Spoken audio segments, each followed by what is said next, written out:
And so I called 911 because I was like, well, we're looking at a forest fire that looks pretty big and scary. And the person answers, okay, let me look into it. And he goes and he comes back and he says, there are no fires burning in your area.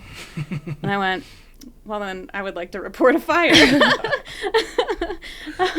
And we go back and forth for full minutes as to whether or not I'm looking at a forest fire. He goes, ma'am, this is California. We take fires very seriously. I said, well, you're not taking this one seriously.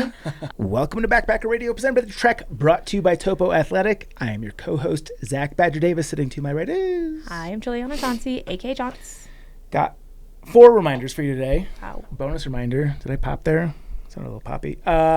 First is we have a brand new YouTube page. So, yeah, we've been leveling up our YouTube game, putting out the featured content very frequently, at least once per week.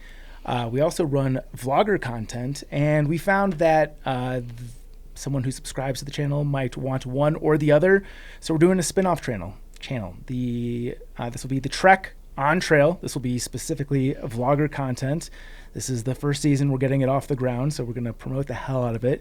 But we've got a few very exciting personalities that we're going to be featuring on this page. Additionally, if you're taking on a later season Thru-Hike this year and you want to be a part of it, there's an application to apply for our vlogger program. That'll be through this. But yeah, very excited for the kickoff of this. If you guys want vlogger content via the Trek on Trail is where it's at. Link in show notes. Already live? Technically, yes, the channel is there. We have one short. None of our vloggers are on Trail yet. Is the moral of the story. Got it. Okay, I'll subscribe to you. Yeah, thank you. You're I think you'll be the 8th subscriber, but I can't find you at the moment. Yeah. I was going to say how easy it is to go and subscribe to it. Oh, yeah. Well, the link's in the show notes. Great. And by the time they hear this... No, we have a pretty late batch of hikers this year. Well, that's how fast it should take. So that's how quick that you could subscribe to the Trek on Trail. Yeah, good. Next is Trail Correspondents is officially underway. I think at this point we'll be at least 1 episode in, possibly 2. Still have to finalize the production schedule, but if you're not subscribed, please subscribe. Trail Correspondents is the audio version of what we do on the website and kind of what I just explained via the Trek on Trail, just audio entries from a dozen people hiking northbound on the AT, PCT, and CDT. This is a very popular podcast, and Andrew Baldwin, a.k.a. Shanty, does an awesome job. I highly encourage you to check that out. Next is Trail Days. I'll start with the exciting news. We've got a couple of the events firmly ironed out. They've been sent to the Trail Days overlords that plan the festival guide. First is, I'm excited for this one. This is a cherry pie eating contest. That sounds messy. We were working backwards from what would make fun social media content, and I just see people like having carnage all over their face. Yeah. Can't lose. That's a fun one. It's nice that it looks like blood. Yeah, it'll be a bunch of vultures out there. So we'll have a super spicy prize for that. And this year we're going to really level up the raffle. Going to have some awesome prizes. Can't detail what that is yet because I don't know.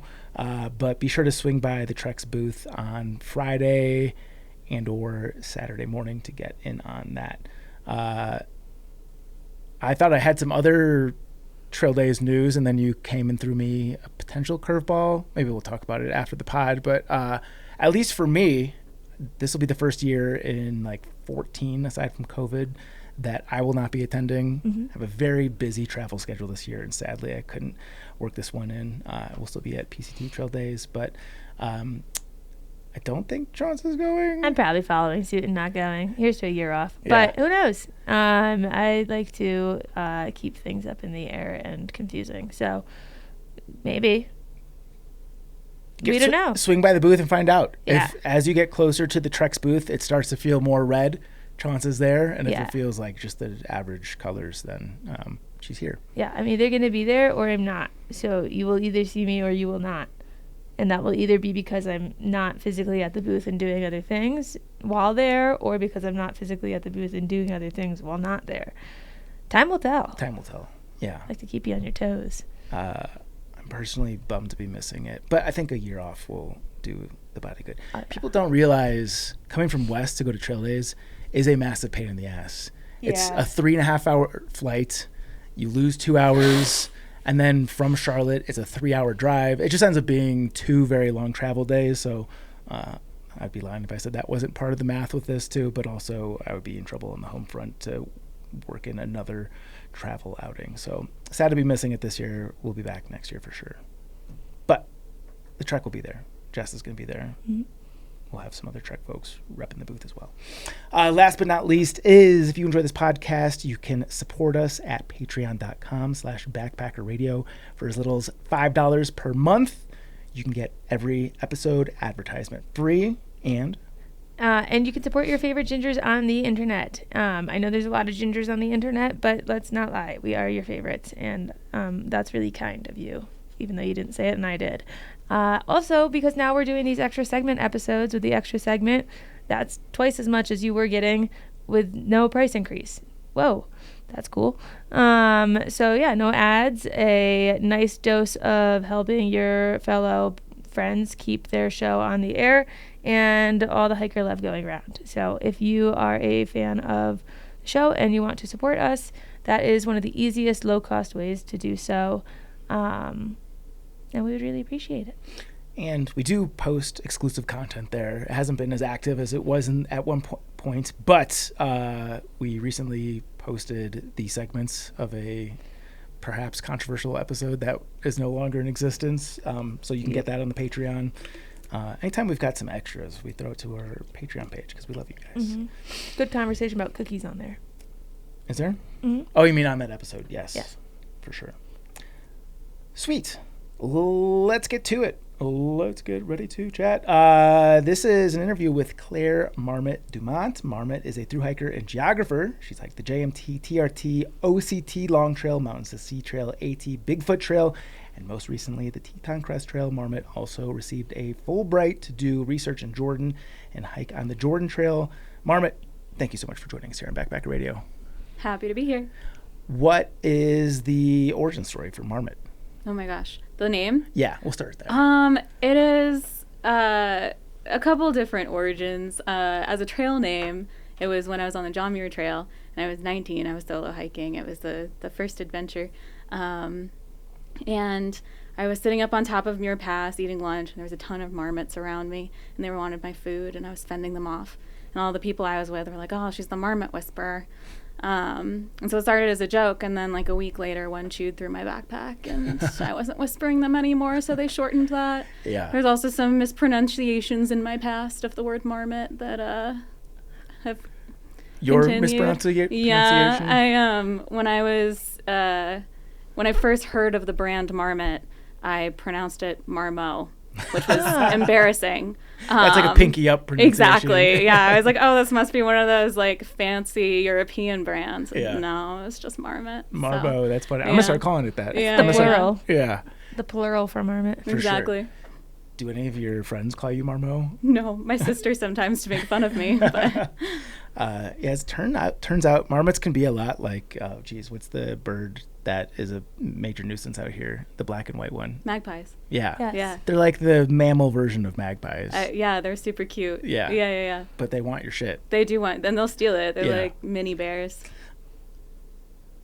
Oh, they Someone- are like mini bears. Someone was telling me that they stole their marmot jacket. That's just funny. I think they got it back. The marmot stole the marmot jacket. Yeah. Man, that's rough. Yeah. I have to rack my brain to recall who said that. But That'd be a great photo. yeah. I think it was Carly Moret. I'll have to fact check that one, but I'm almost certain she had that story. So how did the other origin story, what's your entry into the world of backpacking? I grew up outside. Both my parents are hikers and car campers. So growing up, Where are you from? I grew up in California, Bay Area. My dad's originally from Maine, so we moved back right before high school. So, and that's where I go home to now. So I kind of feel like both are home. Yeah. What's Yeah. what's it like being someone going into high school and going from somewhere like California to somewhere like Maine? I imagine that's probably a culture shock. Yeah, we loved it. I feel like we really thrived in Maine. I think culturally for our family, we fit in a lot better there than we did in California. I think that just a little bit more down to earth kind of kind of people in Maine. Which has the better outdoor scene? Because I lived in the Bay Area briefly in San Francisco, and although I did not enjoy living in the city of San Francisco, I loved the Bay Area at large. Yeah. I think that's a hard one. They're so different because California, you have so much access to such different variety of landscapes because you can go up to the mountains and you're also on the beach. You have the northern forests and then the desert. And there's so much recreation in all those places. But in Maine, it's just all forests and mountains and ocean and rocky coasts, and it's beautiful. So I feel like it's just different. Yeah. There's no permits in Maine, which is nice in comparison. What's got better people? I don't think I can answer that. We stirring the pot too soon? Yeah. Did you have family in the tech industry? My dad worked in like biopharma. Got it. Yeah. What is a Maine winter like? Okay, on the coast it's a lot better than inland. But I remember the first year we lived there were like 10-foot snowbanks and it snowed every day. And being from California, we had no idea how to walk on ice and would fall all over like in front of the school buses, which was embarrassing.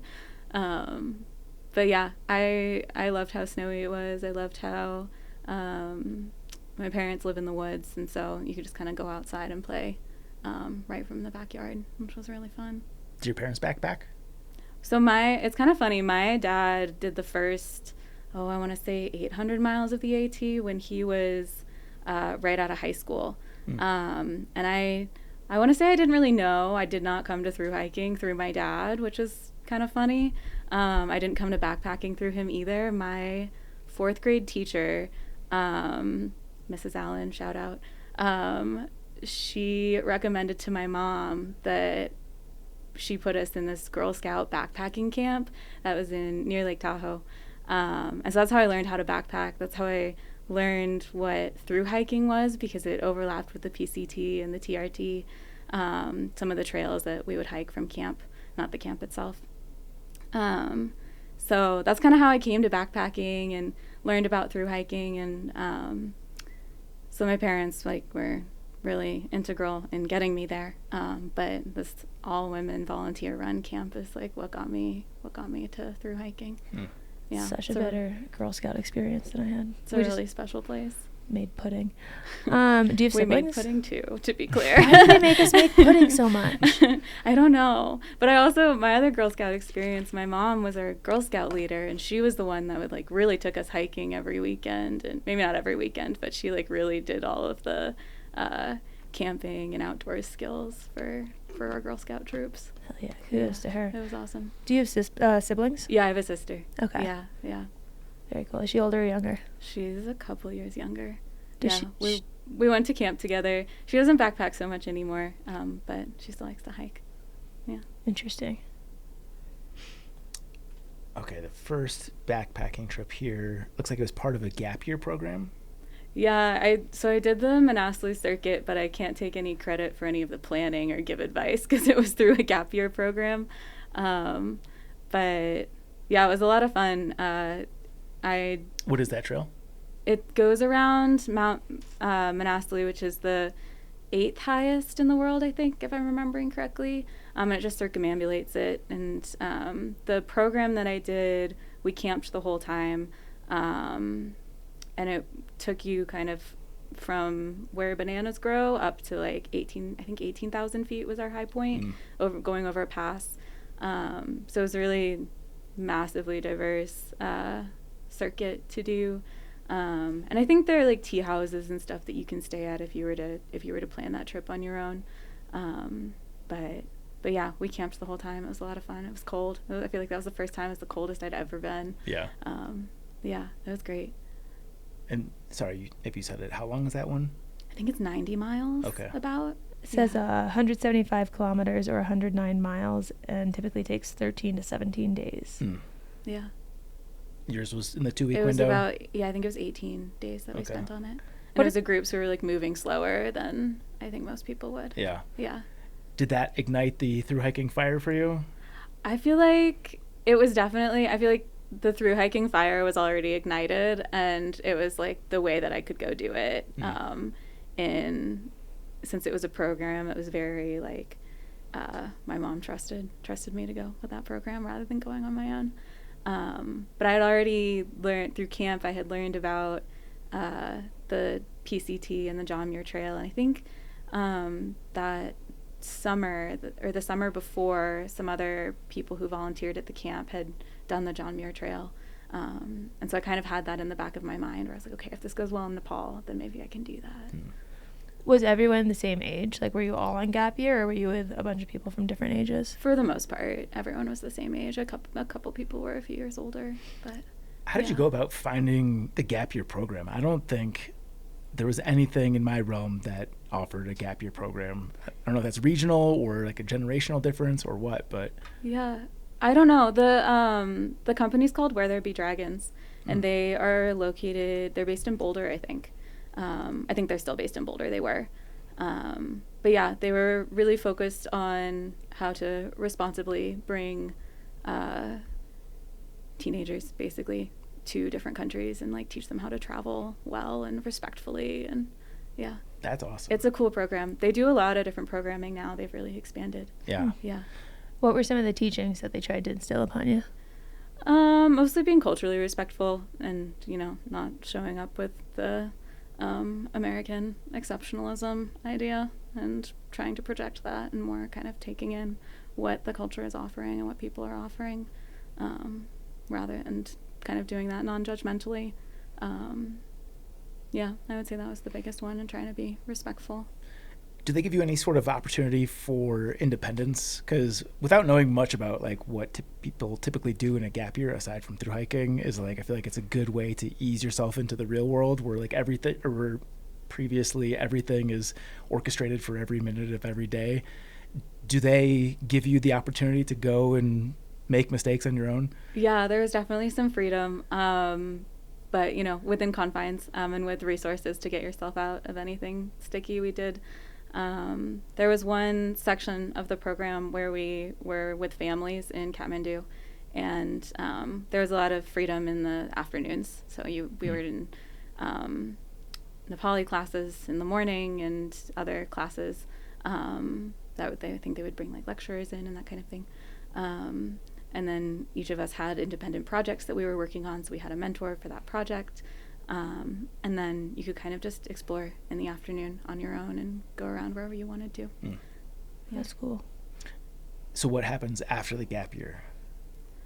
I went to college. Yeah. Yeah. Did you go into the gap year knowing that you were going to go to college, or was that still up in the air? That was the agreement. Okay. I had some health stuff in high school, and so I was like, I'm not going to college. Like, this isn't for me. School's not for me, which ended up not being true. But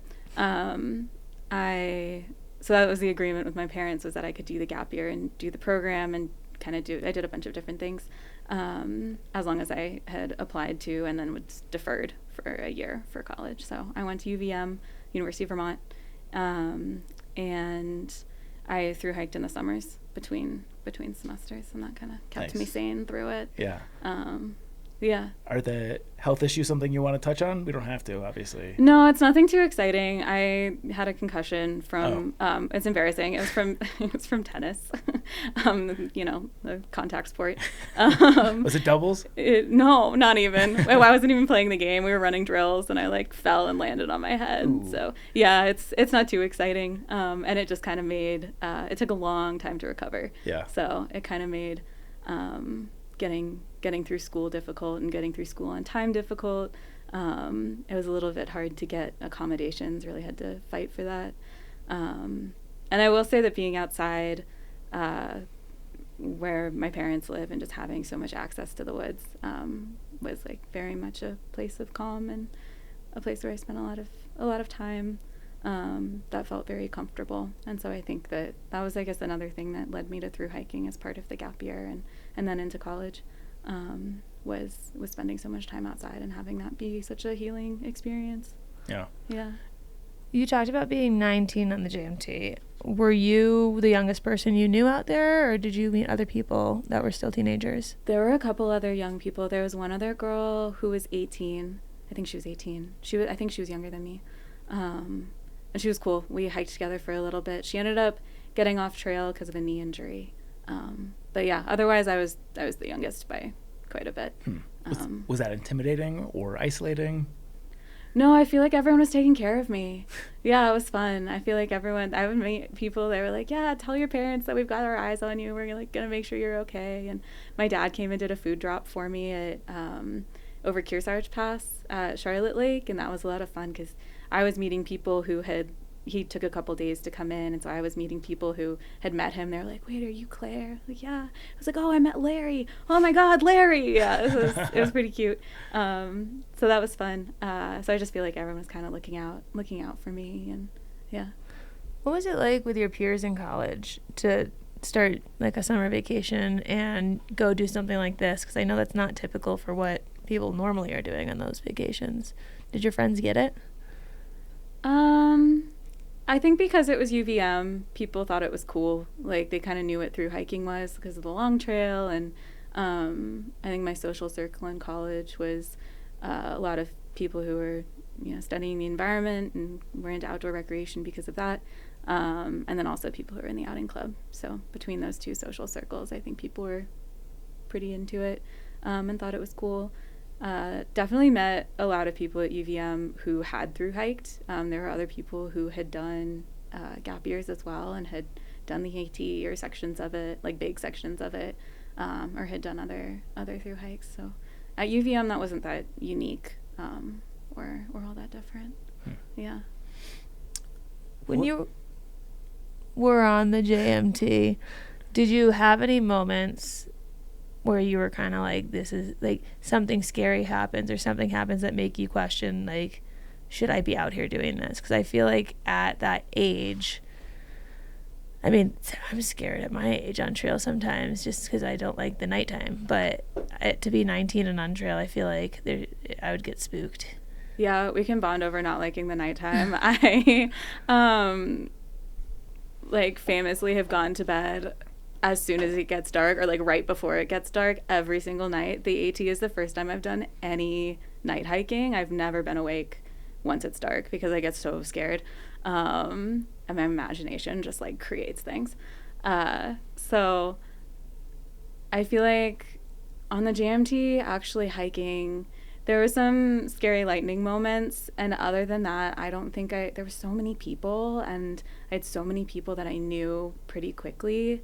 That I don't think I had any moments where I was like, oh, this is on trail, that I was like, oh, this is scary, I maybe shouldn't be out here. I think going into it, I was really scared and really nervous, and I didn't really know what to expect. I didn't know there were going to be that many people. I didn't know it was hard to get permits for the JMT, even in 2015. I had, I think it was one of the last years, they had started the lottery that was online, and it was like one of the last years that they let you fax in a permit application. And I could not figure out the online UI. I like couldn't do it. So I faxed in a permit application, and I think they didn't know what to do with it. I think they were like, oh, no one does this anymore. I guess we'll just give it to her. But I didn't know that it was that difficult. I was like, oh, I'm going to do the JMT. And then I got permits, and I was like, all right, cool. So I think going into it, I didn't entirely expect it to have as many people. And so I was definitely more nervous going into it than once I actually got on trail. Yeah. Did that feel more or less intimidating than your gap year hike? Definitely more intimidating. It was at the end of the gap year, so I feel like it was kind of a little bit part of that. But yeah, I think more intimidating just since it was more independent. Yeah. Yeah. And were you in like a formal tramily, or I know you mentioned there's a lot of people around, but like, are you hiking together intentionally with other people? Yeah, I think by the intentionally in the sense that I had met people that we were kind of hiking at the same pace as. I think my tramily on the AT, we did a lot more of like very intentionally changing our pace to hike together.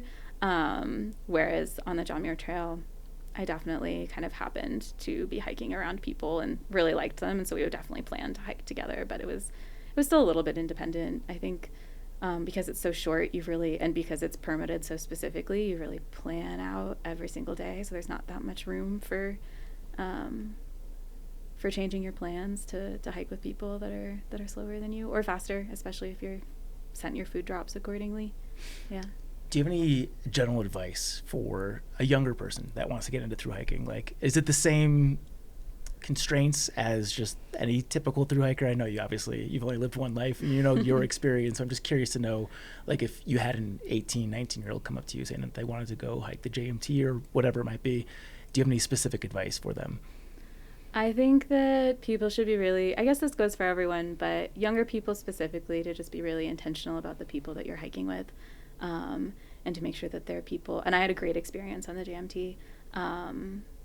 But yeah, to just be intentional about the people that you're hiking with. I think everyone who's young should do it. I think people should do it before their brains are formed and they get more scared. And it's like obviously such a good community to get to be a part of. And I think that it did so much for my confidence and sense of self to get to Thru-Hike as a young person, and to have that level of independence as a pretty young person. So yeah, I think everyone should do it for sure. Based on what you said about your parents, it probably wasn't a difficult pitch for them, right?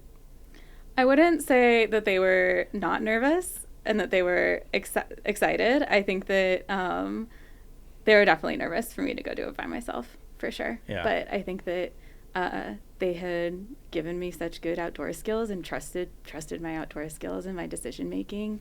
So yeah, they got on board. They were nervous. My mom was extremely nervous. Did you have to do anything to butter them up? Did you give them Traunce's book or anything? This is 2015. You could have time traveled. If you really cared that much, you would have time traveled. Yeah. My mom could have used that book. No, I hadn't even stepped on a trail yet. Yeah, they. I think that they saw how much I wanted to do it and was excited to do it, yeah. And they were on board for sure. Yeah. You mentioned 2 scary lightning incidences. What happened with the lightning? This remains the only time I have shit myself as an adult. I love that. I was coming down one of the passes, or I'd gotten to the top of a pass, and it was a beautiful sunny day. Going up, there was not a cloud in the sky. It was gorgeous.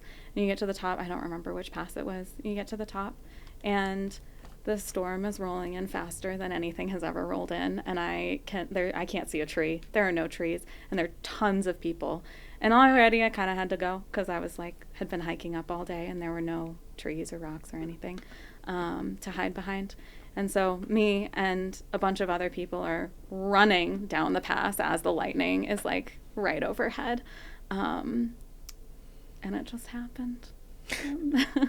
The running caused it, the fear caused it, the combination. I think the running and the fear. Yeah. Yeah, the combination for sure. Yeah. So I would say that was one of my most fun lightning experiences.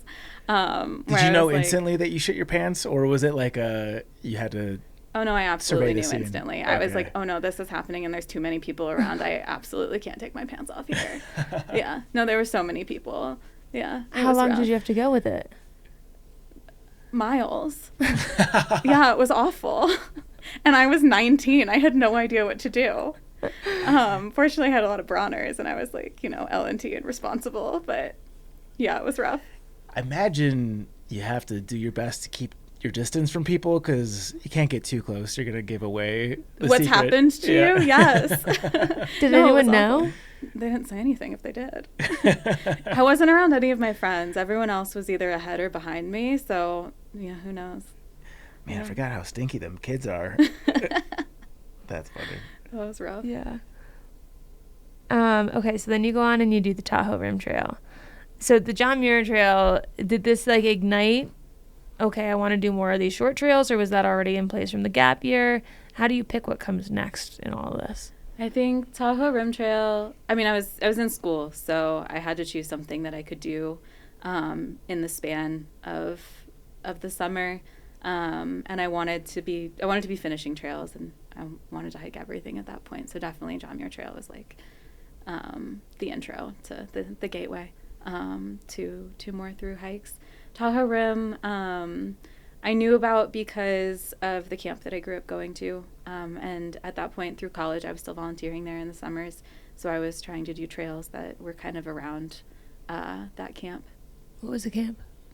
It's called Two Sentinels, Girl Scout camp. Oh, yeah. Yeah, okay, it's cool. a great spot.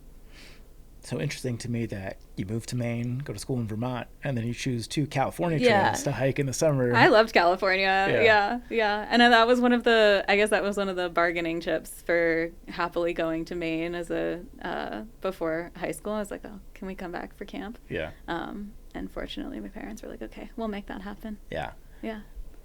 Did you have a preference between the John Muir Trail and Tahoe Rim Trail? They're so different. I think I liked the John Muir Trail more. Tahoe Rim is, it's just not as exciting. It's a little bit easier. There's some dry spots, so you're looking at this lake and you're absolutely parched the whole time. You mentioned that. Mm-hmm. Yeah.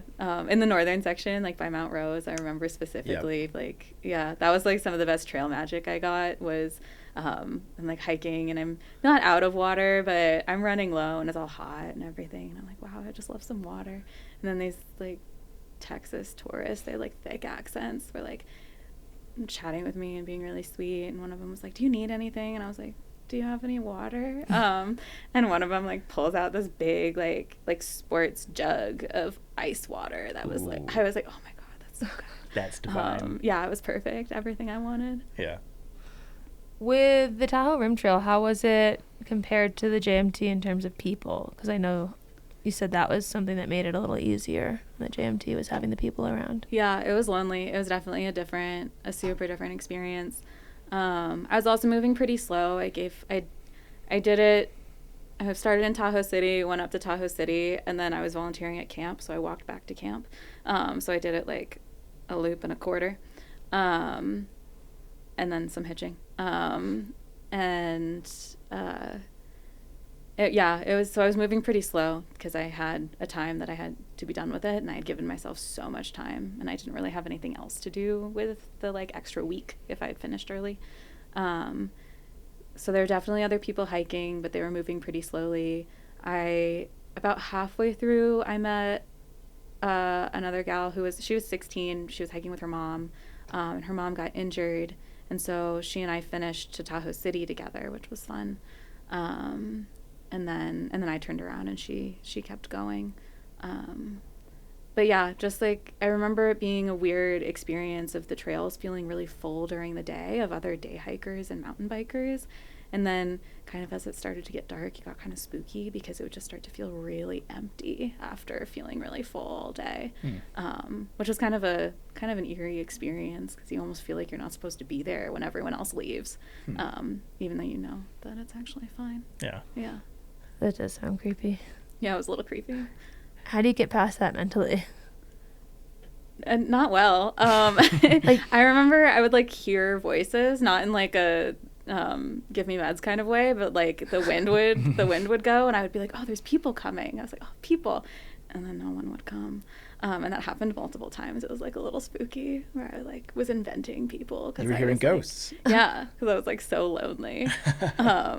But it would be, I think I went 2 full days without seeing another person in that northern section. And even because I think it was during the week, so it was like even, and the weather wasn't great. So like the day hikers weren't out, the mountain bikers weren't out. Interesting. And that was really spooky. Yeah. And unexpected. Yeah. Yeah. It definitely feels like it must have increased in popularity because I don't remember even going like a half day without seeing somebody when I hiked it. Yeah. That's interesting. I think so. I think all the trails have increased in popularity. Fair. Yeah. I'm curious, so you're obviously in school in the non-summer seasons. What is your degree? So I got a degree in geography. Okay. Yeah, so now I make maps, which I love. Sweet. But yeah, I feel like I figured out in college through geography that I could study through hiking. And I was like, wait, that's so cool. I can do this activity in the summers and then I can do schoolwork about it during the school year, which was great. So that was a lot of fun. So like in the end of college, I did my thesis on a land use conflict in Northern California that like aligned with the PCT, which was fun. Yeah. What kind of maps do you make? Right now I work for an outdoor recreation mapping, like navigation product. Yeah. They're called Onyx. They're cool. We've Very heard familiar. of them. Yeah. Yeah. Sweet. Can you give us any more details? Just Yeah. like what your About job the work. is? Yeah. I work on one of their fly fishing trout fishing app. So I do geospatial data for them. Whoa. Yeah, I love it. It's a lot of fun. Do you fly fish? I'm starting because of that job. I'm starting. Yeah. I got a little backpacking rod because realistically, that's where I'll go fishing. I'm gonna hike on the weekends and bring it with me. So. Yeah. Sorry, is this part of Onyx Backcountry or the main Onyx? This is a whole. So it's called Trout Routes is the product that I work on, and so they're really specific to trout fishing, and so Onyx acquired them, and I think a number of years ago, and so it's not in any of their other products. It's a little bit separate right now. Yeah. Yeah. Is it your dream to get on the backcountry team? I mean, that would be rad. Yeah. That would be fun. It's a little bit closer to the way that I like to be outside or am outside the most. But their geospatial team is really cool. I'm very happy to be there. Do you work with a Brandon Gador by chance? No, Okay. I don't think so. He works at. I haven't met him. He's a college buddy of mine. Okay. I'll have to find him on Slack. Yeah. Is there an Onyx office in Denver, right? So they don't have, the only physical offices they have are in, I think, Missoula and Bozeman. Okay. They otherwise organized by base camp. And so that's like, they try to, all of the Denver folks get together and hang out. And it's a really cool group of people. Got it. But do you work remotely most of the time? Yeah, it's entirely remote. The whole company's remote. Yeah. Unless you decide to go in if you live in Montana. Got it. Yeah, it's a great place to work. That's cool. There's a lot of backcountry apps or map apps or trail apps. What makes a good map versus a not so good map? Oh my gosh. So many things. I think that it depends on what activity you're trying to do and what you're trying to use it for. So if you're trying to build your own routes, you need a whole set of tools. Whereas if you're trying to hike something like a Thru-Hike that already exists, you need so much information that already exists, right? And you need, like, for far out, they're so successful because they have created, like, these clickable POIs where you can, like, get all of this crowdsourced information to know exactly when the water source was running. And all of the people, like, all of the Thru-Hikers have bought in. So everyone's using that same product, and so they have that information available. So, like, I think that's what makes Far Out so great for Thru-Hiking. Whereas something like a lot of Onyx's products are more oriented towards building your own routes and planning your own adventures that aren't necessarily following. Some of them are following trails that or routes that have already been created. But a lot of the useful tools that they have are for building your own routes. Is there a specific map layer on a competitor's platform that you're in awe of? I don't think I'm allowed to say that. No? Okay. You have to tell me off here. Yeah. You mentioned different maps for different people. What is the most annoying hobby to make maps for? Oh my gosh, that's such a good question. I feel like, I mean, I can't imagine. That's hard to imagine. What would be an annoying hobby to make maps for? Probably anything. I feel like birding would be a hard one to make maps for because people would want to know where the birds are. I think that would be, you could, like, I don't know, you could use Merlin data or iNaturalist or something. And you could get all of this crowdsourced information about where people have seen different species of birds. But they move around, so. I feel like there's a good gap for that. Birding is in these days. Yeah. I've had no less than, like, 10 people tell me about Merlin in the past month or so. And I'm like, I get it. I need to download it. But everyone's using it right now. It's a lot of fun. Yeah. I started recently. Yeah. I'm like, this is great. And so I was like, oh, is there an app for birding maps? And you can get, like, the species ranges and that kind of thing. But yeah. Doesn't tell you what tree they hang out at. No, unfortunately they don't all have GPS trackers on them. That'd be pretty cool. I mean, I could see there being problems there logistically and, like, L&D maybe wise, ethically too. Yeah. I mean, that has to exist since they're all government drones anyways. Right. Birds aren't real. Right. Yeah. Oregon Coast Trail. Looks like this was a few year long project.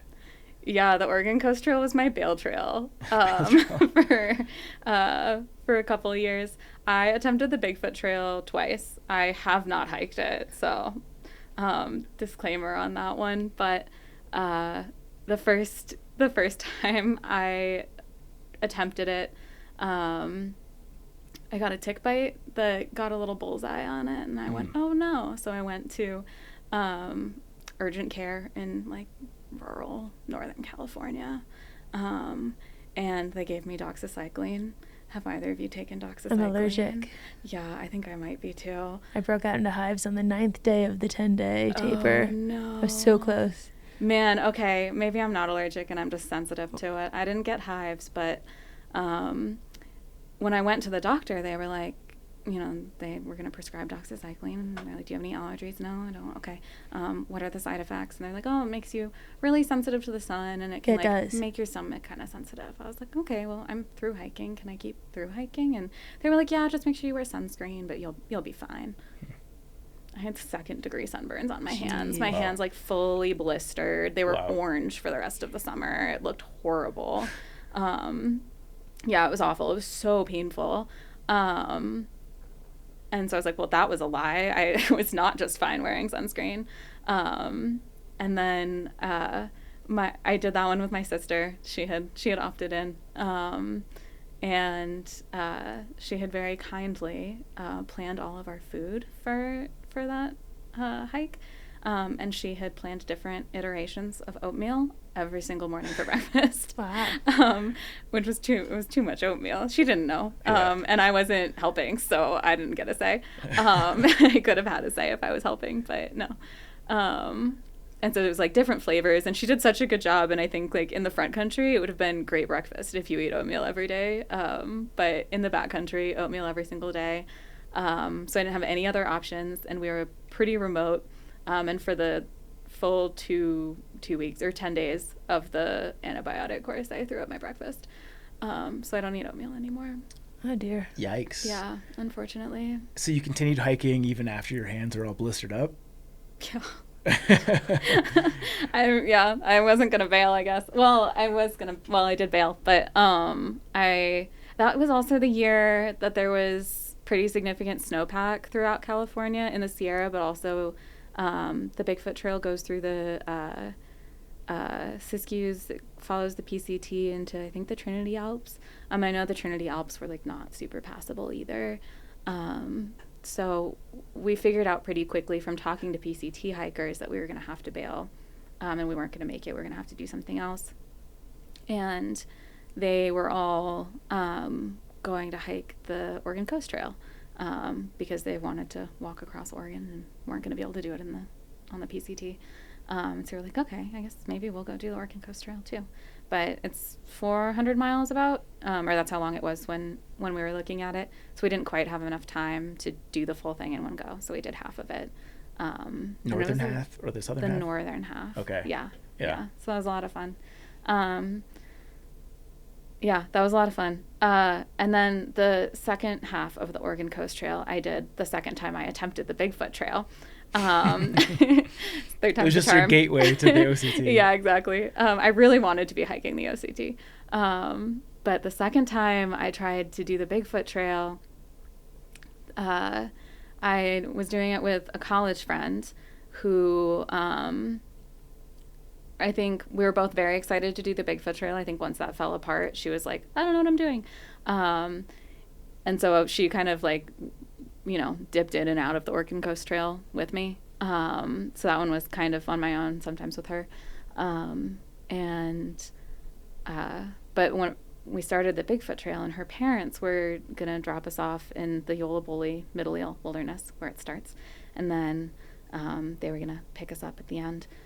So her dad is driving the minivan, and we're following Google Maps. And the Bigfoot Trail, at that time, they weren't in far out. They didn't have any GPX tracks available. So they only had the maps with printed directions on the back. That I will say mostly talked about the conifers, like the cool rare conifers that were along that trail, which is awesome. But wasn't super helpful when it came to navigation. It wasn't the information that we needed. And so they had those maps all said the road to the trailhead was passable by any vehicle. We'd have no problem getting there. We said, okay, great. And so her dad's driving the minivan. We camp somewhere like right in the national forest overnight. And then the next morning we like reroute ourselves. We're driving up, and then all of a sudden the road gets really rutted out and pretty impassable. We were like, this isn't right. Especially not for a minivan. Especially not for a minivan. And so we spent, so the first problem of that attempt was that we spent our first day was 20 miles walking on Forest Service roads to the trailhead. Yeah. So like not a great way to start a trail. And then the second day we took a wrong turn, got like 2 miles off course, came back. We're trying to follow the trail on a ridge line. The trail was like super not maintained. And really difficult to follow. The instruction on the back of the map was like, oh, what did it say? It was like, if you can't find the trail, just stay on top of the ridge. So obviously a known issue of trail finding there, if that's in the guidebook. And then, so we missed the water source because that was down the ridge a little bit, which we didn't realize was happening. And so we realized we missed the water source. So then we're running out of water. We're melting snow. And it was kind of a disaster on all fronts. We're not making our miles. We can't find the trail. We camp a night. We get back on trail the next day. We're like, we'll figure it out. It'll be fine. We certainly didn't have enough food to be going the pace that we were going, or really enough time. We finally find a water source. I think it's probably the most dehydrated I've ever been. And camel up and then keep going and lose the trail immediately. We're like bushwhacking through like pine saplings that are super dense, and you're just kind of like pushing them out of the way, trying to see where you're possibly going. You're like, well, we know we need to go down. And yeah, just absolutely crawling. And then we find the trail, which was a miracle. We're like, okay, so it does exist. And we're on the trail and we're hiking up, and my friend's a little bit ahead of me, and she looks up and she goes, oh no. And I went, what? And she's like, well, I'll give you a few more seconds of peace until you get up here. And I get up there, and the next ridge over just has smoke billowing off of it. We were like, oh man, this is how we die. When someone says that, your peace is already gone. Yeah, exactly. I was like, now I have to get up there as fast as I can. Yeah.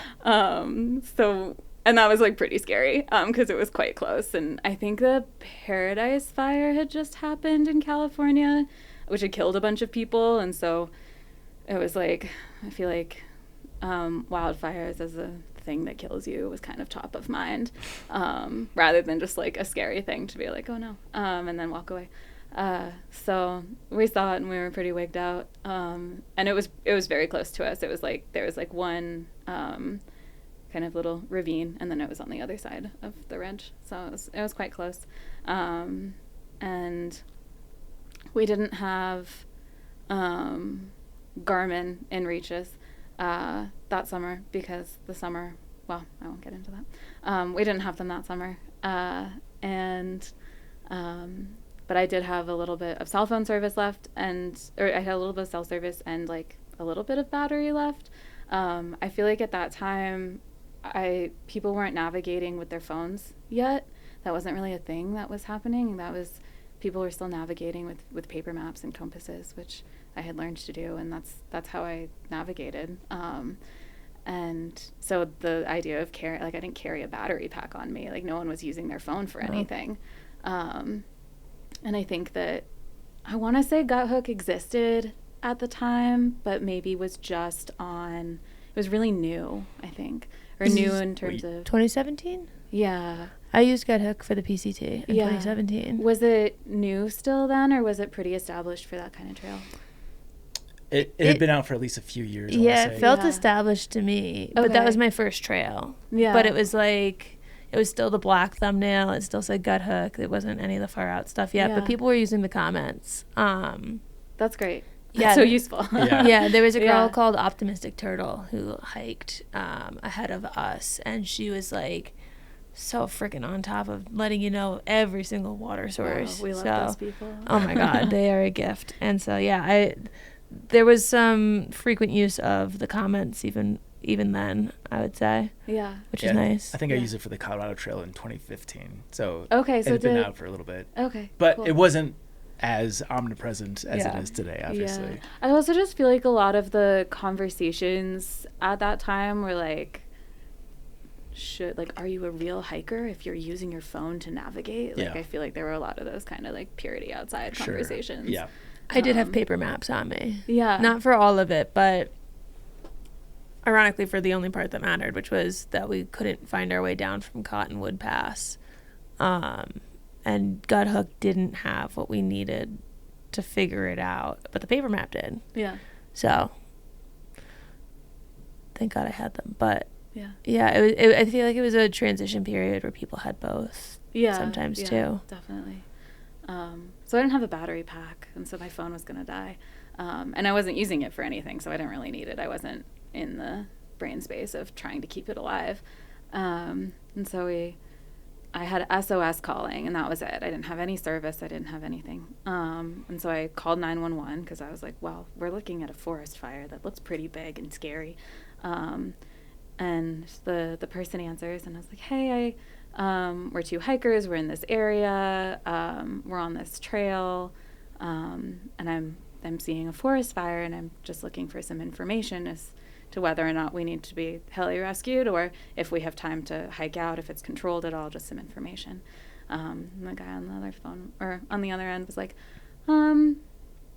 okay, let me look into it. And he goes and he comes back and he says, there are no fires burning in your area. And I went, well, then I would like to report a fire.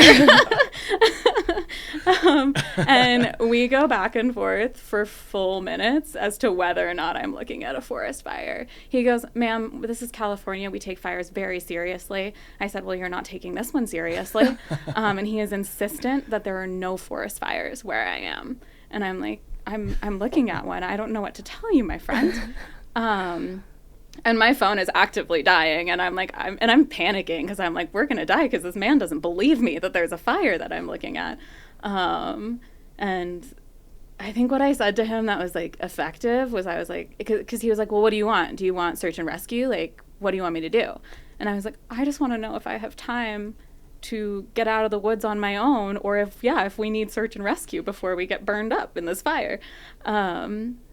And I think that, and I was like, and I just want it on the record somewhere that there are two hikers who will need help if this gets out of hand. This is where you can find the bodies. Yeah, exactly. Due to your negligence. Yeah, exactly. And I think as soon as I said I would like it recorded somewhere, he was like, oh, okay. And so he disappears. He says, I'll call you back. I went, okay. Not sure that I was going to hear back from him. And he didn't call me back, so I called him back. And I was like, hey, what'd you find out? And he was like, well, I talked to the Forest Service, and there are no fires in your area. Oh, my God. It's like, dude, I don't know what to tell you. And he, like, really doesn't believe me. And we went back and forth a couple times. I think the third time that I called him, or called 911, he's the only one answering. The third time I called 911, he I don't know who he had been talking to, because he finally comes back and goes, okay, actually, you're right. There is a fire. I was like, dude. So that was pretty rough. He did say he did get in touch with the Forest Service, and it was a fire that they knew about and was like partially contained. And they were like, yeah, you have time to hike out, but you got to hike out right now. So we're like, okay, sounds good. We hike out. As soon as we turn around, all of the hill that we had just bushwhacked down, the trail is so clear on the way back up. We don't have any problems finding the trail for the hike out. It was just the hike in that it was a problem. We get our water source that we missed on the first time. And then on top of all of that, we had been able to call her parents to be like, hey, we have to hike out because of this fire. Can you come pick us up at the place where we got out of the car last time? And we get to the trailhead ready for our 20-mile Forest Service road walkout. And her mom is with the minivan at the trailhead. And apparently there was a different road that we did not take on the way up. So that was my second attempt of the Bigfoot Trail, which was absolute chaos and bad, and how I ended up on the Oregon Coast Trail where there are no fires. Yeah. Lots of ocean. Yeah, lots of ocean, tons of water. Yeah. Yeah. Do you feel like you have unfinished business with the Bigfoot Trail, or are you just letting that one defeat you? No, 100%. But third time's the charm. I am not going to do it again until I feel like I can do it. Yeah. Yeah. Yeah. Did you like what you did see? I know. Yeah, it was beautiful. The first part is it starts on the coast and it goes through the redwoods, and they're huge, and it goes along the Smith River, which is like crystal clear, beautiful water. And then the Yola is beautiful, and the Trinity Alps I've been to otherwise. That's beautiful. So I definitely would like to do it. Is it easier to navigate now, to your knowledge? I think they've done a lot of maintenance on it since. And I think that having it in far out and navigating on your phone is easier. Yeah. So that one is on far out now. Yeah, I think they are now. Okay. I saw that and I went, man, I should have waited. Too early. Yeah. That's crazy. So how many miles of the Oregon Coast Trail did you end up doing? I did the whole thing just in 2 sections. Got it. Yeah. So the second time I went back and did the second half of it Yeah. from, I think Florence is where I got off the first time. So went back to Florence and finished at the California border. So I did the northern 100 miles. Which did you like better, the northern half or the southern half? I think I liked the southern half better. Yeah, I think the southern half had, is it called Bandon? I think Bandon. And yeah, it was just beautiful. I went through Port Orford. I really liked Port Orford. The beaches just have tons of agates and fossils and all sorts of cool beach stuff. I've heard the southern half is a little bit more remote than the northern half. Is that accurate? Yeah, that sounds right. Yeah. And I remember in the southern half it being easier to camp on the beach because I think you're technically not supposed to camp on the beach. But I think most of what they're trying to account for is people who are like van lifing or living out of their cars, camping out in parking lots. They're pretty lenient with Oregon Coast Trail hikers. And I don't know if the technical legality of it has changed as that trail has become more popular. But at least when I was doing it, the rangers that we would talk to were like, yeah, you can sleep on the beach, just don't sleep in front of someone's beach house and don't get swept out into the ocean. Pay attention to the tides. Yeah. Yeah. We had one night where we had paid attention to the tides, but not well enough. And I remember waking up in the middle of the night and being like, wow, the ocean sounds really close. And when we'd gone to bed, it was like way out there. I was like, wow, the ocean sounds really close. And I went back to bed. And then the next morning, the water line was like a foot from the tent. And I was like, oh no. Yeah, I was like, oh, we almost got soggy. Yeah. That's funny. But that was a great trail. I loved the Oregon Coast Trail. Yeah, I know. I want to go clean up those miles for sure. Yeah. And then I see you finally hiked the trail in your backyard. Mm-hmm. Yep. Tell us about that. The AT? Oh, no, I was thinking the long trail. Oh, the long trail, the one in Vermont. Yeah, I did that one in 2020. So after being cooped up, and after getting kicked off the Jordan Trail by the pandemic, kind of needed some time outside, and that one I did in the fall, and it was beautiful. All the fall colors was awesome.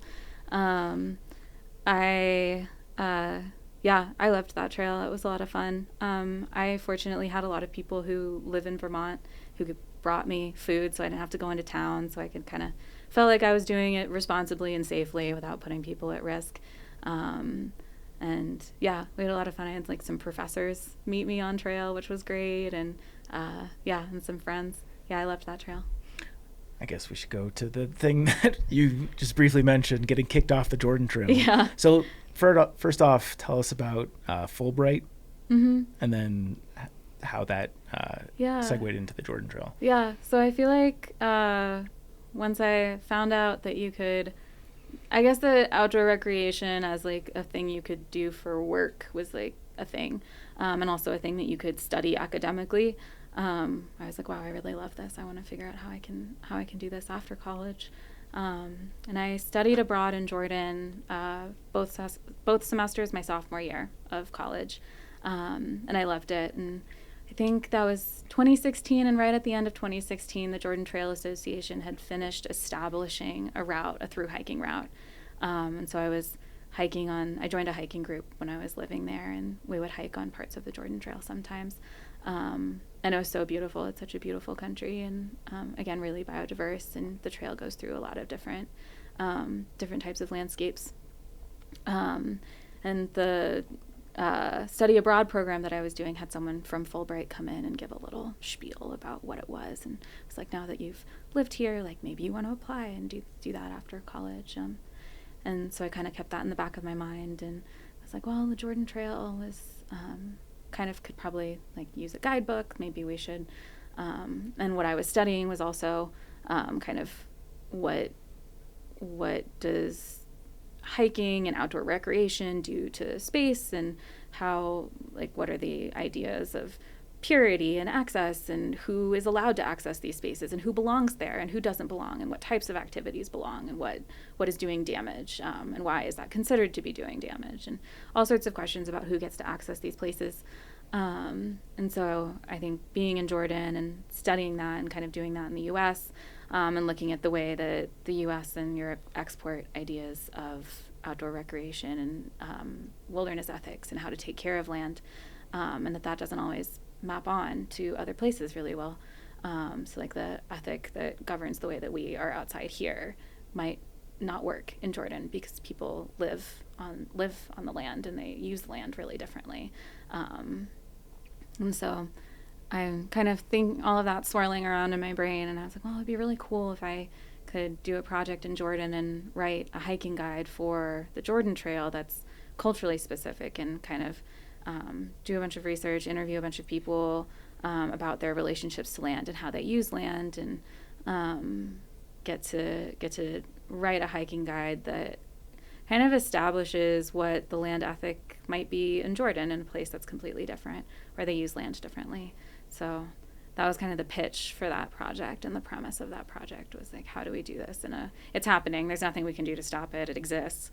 So the question of whether or not people should be hiking here isn't really a useful conversation in this moment. But how can the influx of inviting people to come hike in this country by establishing a trail like this, how can we do that without causing damage to the local communities, and allowing them to have a voice in the way that people are showing up on their land and in their space?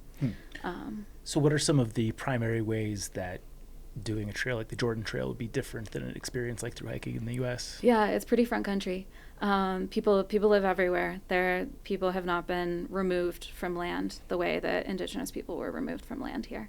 And so people, and, obviously, like it has happened a little bit in the, like in the archaeological sites, a lot of people have been removed in Jordan.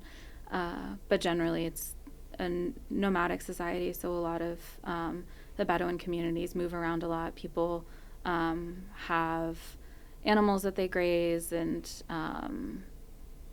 there's a lot of farmland, and land ownership is different, so people just have access to land in a way that's quite different from here, and still use the land very day to day in a way that's quite different.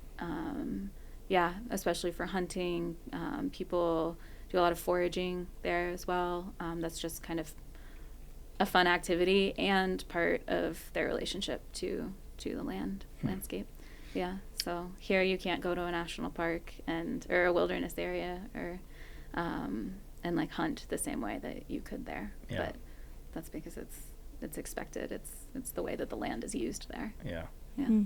And did you find that the trail was destructive to the way that people were inhabiting it? I think that it's really complicated, right? I think that there are really beautiful spaces that people live, that if you were to say, oh, the people here are damaging the land by living here, let's get rid of them all so that hikers can hike in this beautiful place, that's obviously going to cause a lot of damage, and could be coming down the pipeline of how land protection looks in Jordan, if that's the ethic that people are living by. And there are a lot of NGOs that are doing that work in Jordan that are American or European run, and so people bring in these ideas of what taking care of land looks like in a place like Europe or the U.S. And so I think it was more, it really has the potential to prevent people from accessing their land if the way that they use their land isn't valued and isn't seen as a form of stewardship. You mentioned you also wrote a guide. I was working on a guide. Did that ever get published? It did not get published because of COVID. So I was a third of the way through that trail when I got a call from the director of the program who was like, "Hey, you should come back to the city." And I was like, "Oh, why?" And he was like, "Well, they're shutting the borders and the program's getting canceled, and yeah, they're like, things are shutting down. I think we're gonna send you all home." I was like, wow. "Oh, okay." That's probably so scary. Yeah. What was it like to wild. be internationally during COVID? Not great. Yeah, it was scary. I think that, I mean, I'd been living there for so long and I had so many friends that I wasn't like, oh my God, I'm all alone in a foreign country. I don't know how to navigate anything. Like that part felt comfortable. I think it was just all the uncertainty and not knowing how the world shutting down was going to affect like food supply and like jet fuel. So I think it was, and the program announced that they were canceling everyone's grants. And then, as we all remember, no one was hiring, and like there's nothing to go back to. We all, got our, and I was told I didn't qualify for unemployment because I was not employed in a specific state. So there was just like no resources available to us coming back. And so I think all of that was what made it really difficult, and all of that uncertainty. Just go be poor and isolated. Yeah. So like, I mean, like, what if you didn't have a place to go? Like, what, are you Right. gonna go move into a hotel? Like, that's expensive. You can't really do that. Yeah. Especially if your grant funding just got canceled. So yeah. So I was lucky I got to move back in with my parents. They were very nice to have me home. But not everyone has access to that. So yeah, that was a little bit rough to watch. But I think it was more just the stress of not knowing what was going on and not knowing. I think when we all left, we kind of thought we'd be back in a month. It wasn't really, I don't think any of us really understood what was happening in the world and how long it was going to be different for. I think, yeah, the Jordanian government put a shelter in place. So you weren't allowed to leave your apartment. They would play these sirens to at different times of the day in your neighborhood when you were allowed to like go for a walk. And then they would play the siren and you had to go home. And then if you were, that's so dystopian. it was pretty freaky. And then if you were outside outside of the time you were allowed to, like they could arrest you. So it was like, yeah, it was pretty crazy. It's some 1984 stuff. Yeah. And then they turned before everything really truly shut down, the program was like, hey, if you didn't get a flight out, stock up on food and stuff. So I did. So I had about like 2 weeks worth of like food and stuff. So I didn't really need to leave my house. But they changed like public transit buses into like bread distribution buses. Just to like keep it going. And it was pretty funny to look at the pictures that were like coming out, because you would see like some of the buses would have a really organized, perfect line of people exactly like 6 feet apart, perfectly socially distanced and calm. And other buses, it would just be an absolute crowd of people like trying to get their bread. And I feel like that was less of a like people are starving situation and more of like a, like culturally, like everything's eaten with bread. Bread is important. Everyone wants their bread, and they go to bakeries, pretty frequently, if not every day, every other day, to get fresh bread. And yeah, I feel like that was just more of like a cultural thing. So that was, yeah, kind of interesting to watch. And then the embassy finally chartered a flight to get Americans out, because all the airports had shut down and flights weren't going. And so that was kind of a whole nother disaster of trying to leave the country on this flight. And we ended up being we ended up being late. I don't even think, like, security didn't screen our bags. They held the flight for us. We were running to catch it. Yeah, it was wild. Damn. Yeah. What year did you graduate? College in 2019.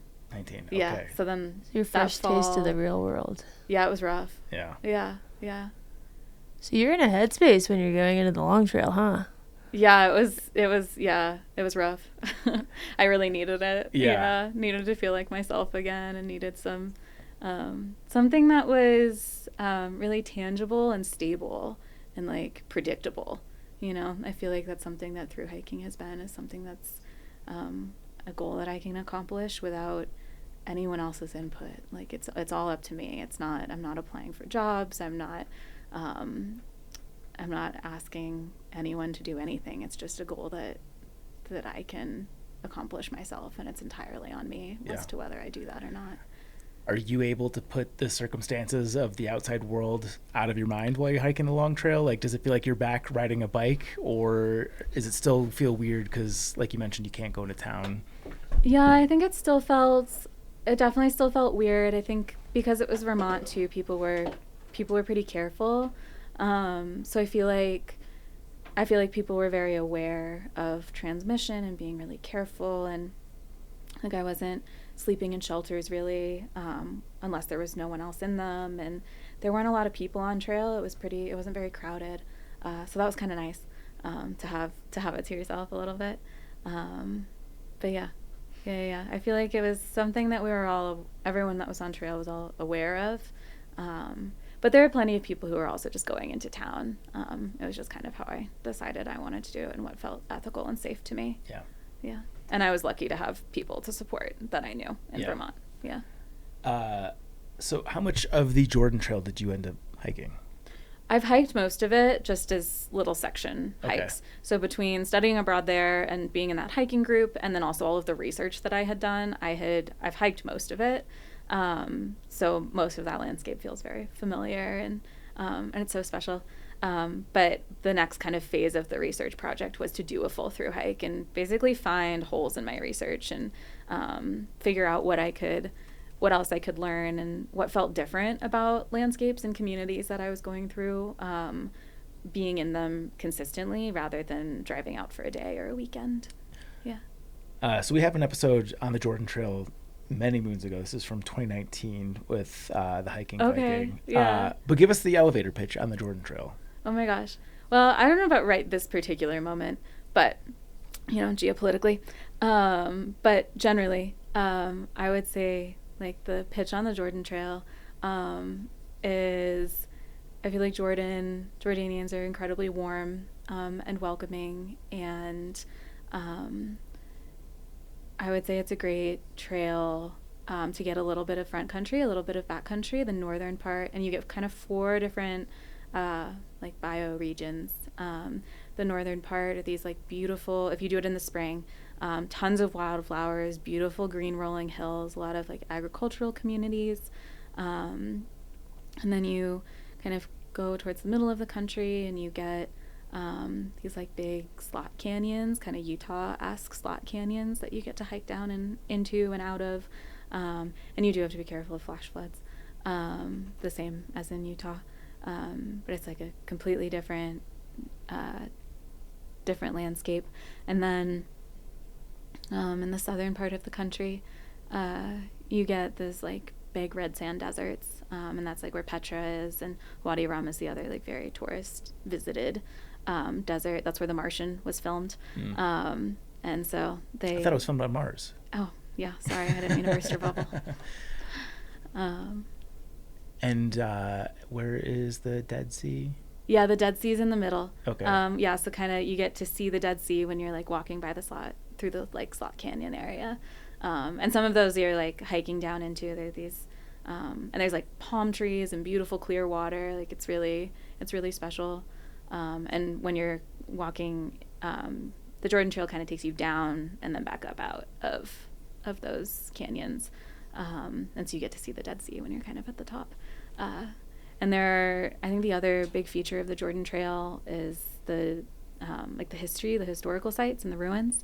So I think the Jordan Trail, it starts at Mkais, which is on the border with Syria, and that's like, the geology there is cool because it's all like black basalt.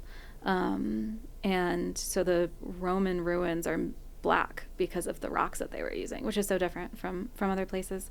So that's a cool historical site. And throughout the whole trail, you're walking through ruins. I think that's another way that protecting areas looks really different in the U.S., where if there's anything archaeological here, most of the time we've made that a national monument. And there people use it. People live in the ruins. And they, they're very accessible and they're much more integrated into the daily life of people who live there. And then there are a couple castles that the Jordan Trail goes by in Ajloon, which are You can leave that open, Jones. the forested areas. There are these big oak forests, and there are big crusader castles there that you get to visit. And then there's Petra, of course, which is extremely famous. So yeah, just tons of ruins. Yeah, that's awesome. Yeah. Any intentions to go back and thru-hike it when we don't have a nightmare in the Oval Office? Yes, I would love to. And anyone else who wants to go, please come.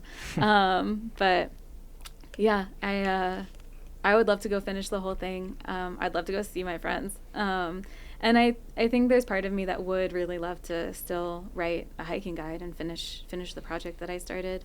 I produced some maps just for the Jordan Trail Association, so I had a little bit of I kept working for them just from the U.S. once I left, was able to keep in touch and produce a little bit, give them a little bit of something that I worked on. Yeah. Yeah, I'm very intrigued by the Jordan Trail. It sounds awesome. Mhm. Everything I've heard about it sounds so cool. Yeah. They also do, I don't know if they're still doing this, but at least they were in the process of setting up homestays. So kind of like, I don't know, Trail Angels, except for it was, it'd be like staying in hostels, I guess, because you would pay them to stay there. But they give you a bed and a shower and cook for you. And the food there is so good. Say the cooking for me part I'm in on. Yeah. Sounds yummy.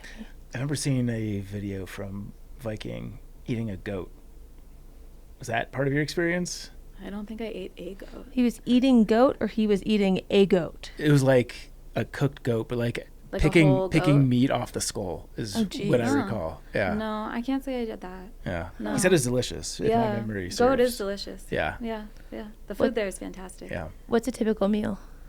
There's like the big rice-based dishes. I feel like my favorite dish is musachen or makluba, which are both like rice-based. One is like sumac onion chicken, and then the other is like cauliflower chicken eggplant. But those are delicious. And then there's a lot of like baba ganoush, hummus, falafel, tabbouleh, like all those little dishes. Mediterranean dishes are so good. I shouldn't ask this question while hungry. I asked and then immediately regretted. Yeah, I feel like one of the best parts of the Jordan Trail would be the food, because it's front country enough that you could get fresh bread every day if you wanted. Yeah. Oh, yeah. Yeah. Next trail I've got on the list here is one you wrote a trail profile on the trek. If I've got the timeline correct here, the Mountains to Sea Trail was next. I think so. Yes, after the long trail. Yeah. By the way, impressive. Have you knocked out one every year? I'm seeing a gap in 18. Was there anything happening in 18? In 18, I was doing research on the PCT. Okay. Yeah. Well, round so up I was against so I was that. hanging out, but I Yeah, wasn't hiking. doing trail stuff. Yeah. That counts. Take us inside the Mountains to Sea Trail. Yeah, that one was also fun. So hard. A lot of front country. The mountains, it's like split into 3 different sections: the mountains, the Piedmont, and the coastal plain. I got to hike that one with my dad, which was a lot of fun. We had kind of a crazy adventure together. And then the mountain section is kind of what you would expect, like AT-esque hiking in North Carolina. Like you're on trails. You follow the Blue Ridge Parkway for a lot of it. And just kind of pretty, some like weird, quirky places. There's this place called, I think it was Wild Woodies, which was like a biker bar that also had all of these like retro trailers outfitted and just like run by really eccentric people. So there's those quirky spots like that you get on long trails and kind of out in remote places. And then also just like a ton of beautiful wildflowers and The mountains up there are so special. And then you get into the Piedmont, and I feel like that's where the road walking starts. And I think the ideal way, and I said this in my trail profile, the ideal way to do the Mountains to Sea Trail would be to hike the mountain section, bike the Piedmont, and then you can paddle the Neuse River, and then walk the beach at the end. Yeah. So I think it would be really fun as like a multi-sport thing. How long is the road walk? I don't know how many miles. Section? The road section is, the whole thing is 1,200 miles. The mountains section took about a month. I don't remember how many miles off the top of my head, but yeah, the other 2 months were mostly road, I would say, with like some little sections. Yikes. Yeah, it was a lot of road walking. Did you consider mid-trip to be like, fuck walking, I'm going to get on a bike? We thought about it. I think we just weren't coordinated enough to acquire bikes and learn how to bike pack. Okay.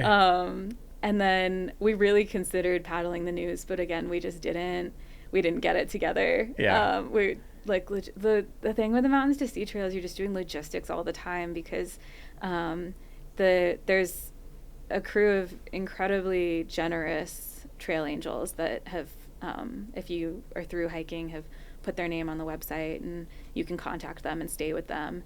And the second two section, like the Piedmont and the coastal plain, you couldn't do it without them, unless you're okay with illegally camping on private land, which you shouldn't do. The black is road on that trail. Yikes. See red, black, yeah. black, yeah. black. No thanks.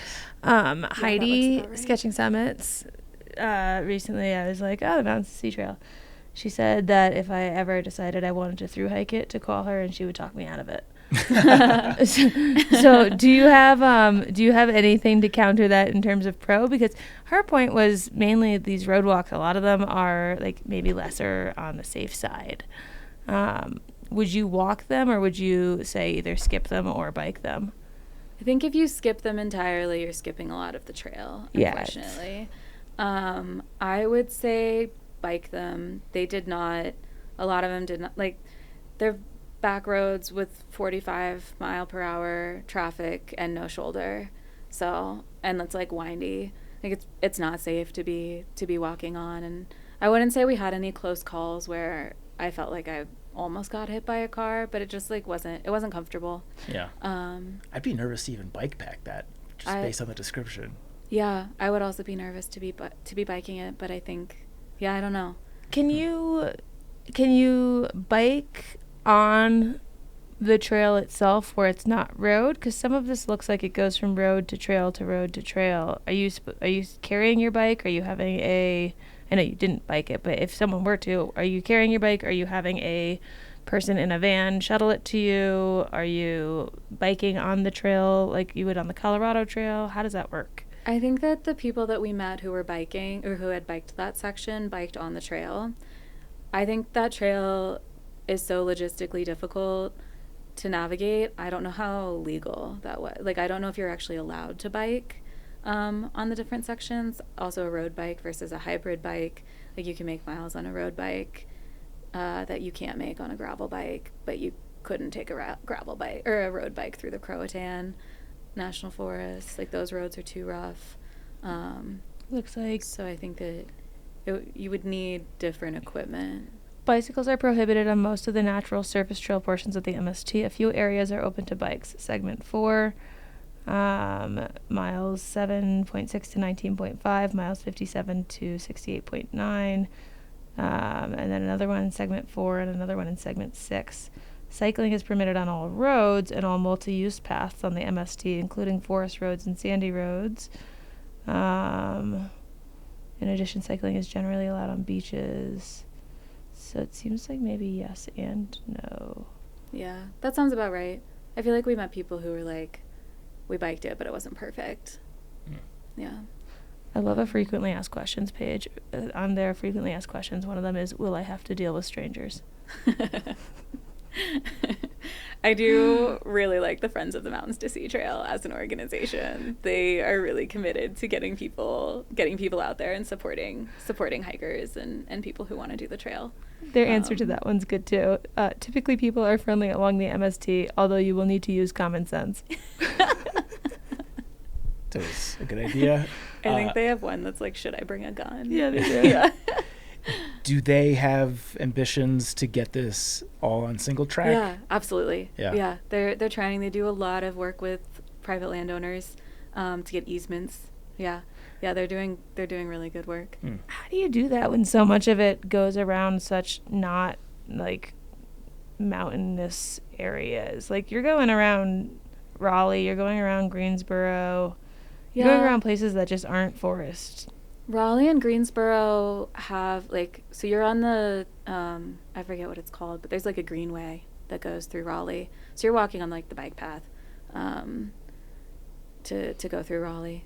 So we had met some people. We like stayed in an Airbnb in Raleigh for one night, and then we had met some people along the Eno River who were like, oh yeah, we live in Raleigh, like you should camp on our porch when you get to Raleigh. So we stayed with them, which was fun. That's cool. Yeah, I feel like the people, the strangers on the Mountains to Sea Trail were kind of the best part, is really getting to know people. It's such a good community. I feel like on other trails your tramily is the people that you're hiking with, but I feel like on that trail it's all the trail angels, and it's such a good community, and people are so focused on helping, and so generous. And even people who aren't listed on the website, I feel like we had so much trail magic and kindness from people that were just driving by and being like, what are you doing? Yeah. Yeah. You mentioned your tramily. So your tramily on this one was My your dad. actual family. Yeah. What was that like? That was fun. Because that's 3 months, you said? Yeah, we spent 3 months together. Yeah. A long we time. didn't kill each other. And we hiked together every day, like together. We didn't separate because the trail was kind of hard to follow, so we were too afraid of not hiking together. And I think also it just being front country and feeling a little bit less safe to be hiking separately. Yeah. I was going to show you. There's some parts like this one where it's like the trail literally goes on to like not just a road, but like a highway. Yeah. For all that. Yeah. So you're just walking the shoulder Yeah. of these like Yeah. rather big highways. Yeah, I can't say it's the most pleasant, but you're absolutely correct. That is what you're doing. Did you ever consider throwing in the towel? Would you have thrown in the towel if you weren't with your dad? Honestly, maybe. I think it would have depended on what that experience was like, how that would have changed being like a solo woman walking down the street. Oh, so not even from just like a boredom isolation standpoint, but actually like a safety consideration. Yeah, safety and just like the way that people interact with you. Like when you're with a guy, people aren't gonna say stuff necessarily. Yeah. Whereas like if you're alone, you know, like a car might stop and someone might holler or something, and it makes you feel a little unsafe because you're like not sure, and you're vulnerable because you're walking and you're in a pretty remote place that's like really accessible by vehicle. Yeah. What was the answer in the FAQ for should you bring a gun? It said no, and on some places it's not even allowed to carry. Oh, no. Yes. Yeah. So I think that maybe that would have, it would have just depended on how many of those types of experiences I had. Yeah. I think that I definitely met people who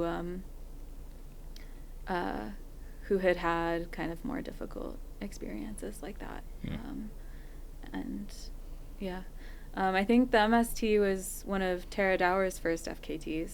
So that was kind of fun. So the people we stayed with had one of her little thank you postcards on their fridges, which was really cute. Yeah, it was fun.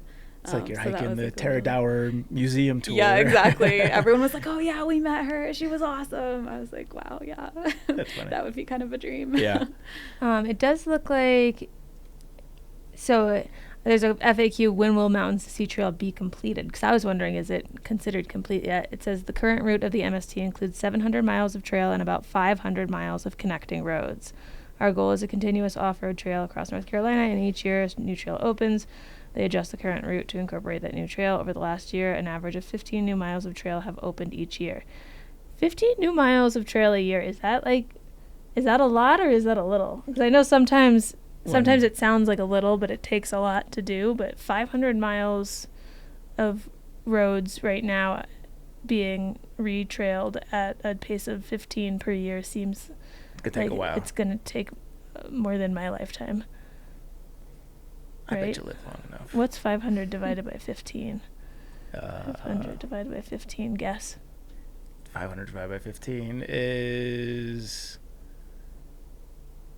25, 27? 33.33333333. So yeah, I guess it would be during my lifetime, but that... Okay. Interesting.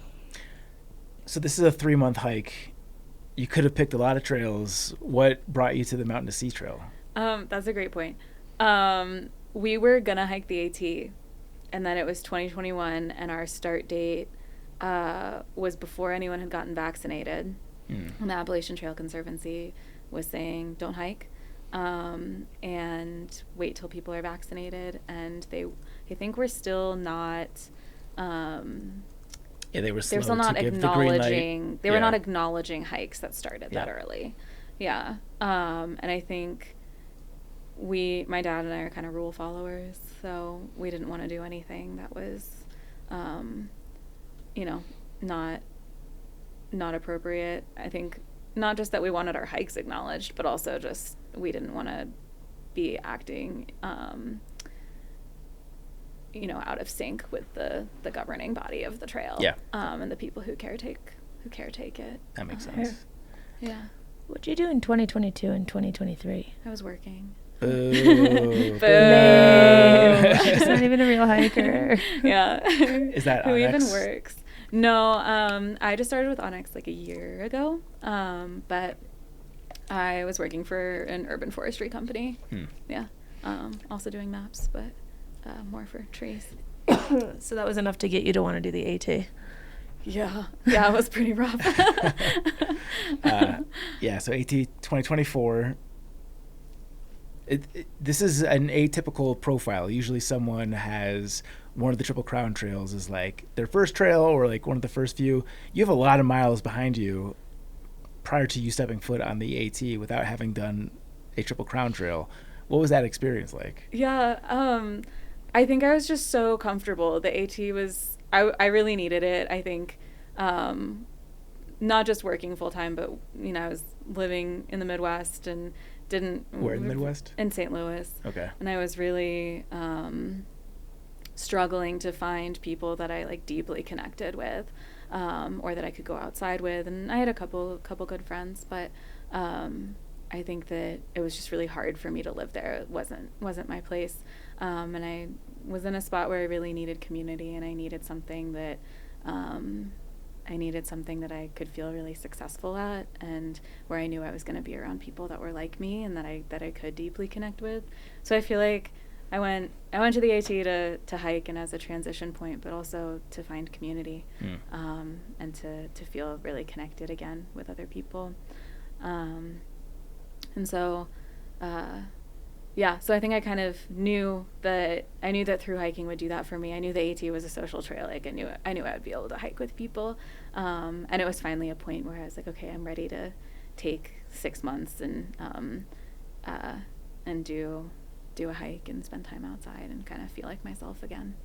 Which is harder, going through COVID or being somebody from California and Maine, very outdoors culture, living in the heart of the Midwest? Oh my God.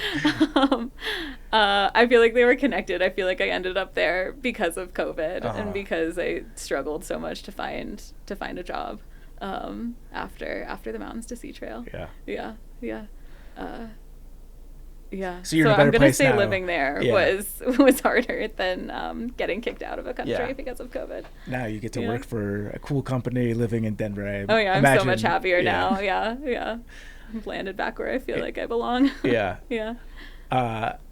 So I want to talk about your tramily and the AT experience, because you've done most of these, or almost all of them solo. You mentioned hiking with various people, but I guess aside from the Mountains to Sea Trail, that was your only dedicated. Yeah, I think that was the only one that that was the only one that I intentionally started with my dad, and then we finished together. The other trails that I hiked with other people were people kind of weren't all that committed. So what was the social experience like for you on the AT? I loved it. Yeah, I met my tramily. I feel like I met people the very first day who had hiked it before and were starting over, or had bailed 2/3 of the way in, and they were giving everyone advice for hiking, and they were like, okay, anyone you meet the first week, you're never gonna see again, so don't get attached. And I was like, okay. And then the second day, I met this woman from New Zealand who lives in Australia, and her trail name ended up being Tortoise. And she was wearing a buzzed head REI fanny pack, the Pride one, and she was... and I went, okay, I'm going to try to be friends with her. And I went to talk to her, and she opened her mouth, and it was this, like, adorable accent. And I was like, okay, this one, I'm going to try to hike with her. And then she was like, yeah, tomorrow I think I'm going to do 12 miles. I was like, oh, I'm never going to see her again. Because it was the second day, and I have a hard rule after my... I had tried the long trail before and started too fast and got injured and had to bail. And so after that, I was like, okay, we're not doing anything longer than 10-mile days for the first until I get back into it and get my feet under me. So I was like, oh, I'm never going to see her again. Unfortunately, she did not do 12 miles that day. And then at the first, Hiawassee was the first town I went into, and we ended up staying at the same hostel, so I got to know her more and spent time together. And then we kind of just ended up on the same pace, hiking together. And then I also had met this group of people where a couple of them had hiked the previous year, and they were kind of getting their friend started on her hike. And they had met up with another person who was also in my tramily, and their trail name was Bug. And and so we met them, I think, about a week in, and kind of all got along really well and had been hiking in a pretty large group. I think we went into the Smokies with like 14 people, which was wild. And Bug had a grad school deadline to be done by. So kind of the running joke was that once we hit Virginia, they were going to wheel away and start hiking faster, but we were going to hike together until then. And then slowly we we were having such a good time in our little trio and just enjoying being together. We were all queer and just having such a good time. They were like, well, what if we didn't all separate, and what if we all just signed up for Bug's grad school deadline and finished by August 18th? And that's what we did. And it was hard. I think when we made that decision in Virginia, it was like, didn't really realize what that was going to mean in southern Maine, but we did it, and we all, the three of us, finished together, and yeah, it was fantastic. We had such a good time. You mentioned that all of you were queer. Did it impact you on any of your previous hikes, being queer on trail? Because I know different people have had different experiences, but it hasn't come up in anything you've talked about yet. No, I feel like I'm pretty straight passing. I wouldn't say, and I haven't hiked in a relationship that appeared queer. So I think that I have not experienced what other people who are more visibly queer have experienced. I also think that in our experience on the AT, at least, I don't know if it's because we were moving pretty quickly, or if there was a group of three of us, or if because both Bug and Tortoise are more masculine presenting, if that maybe, was a reason why we didn't really experience any harassment or anything. Not a lot of homophobia.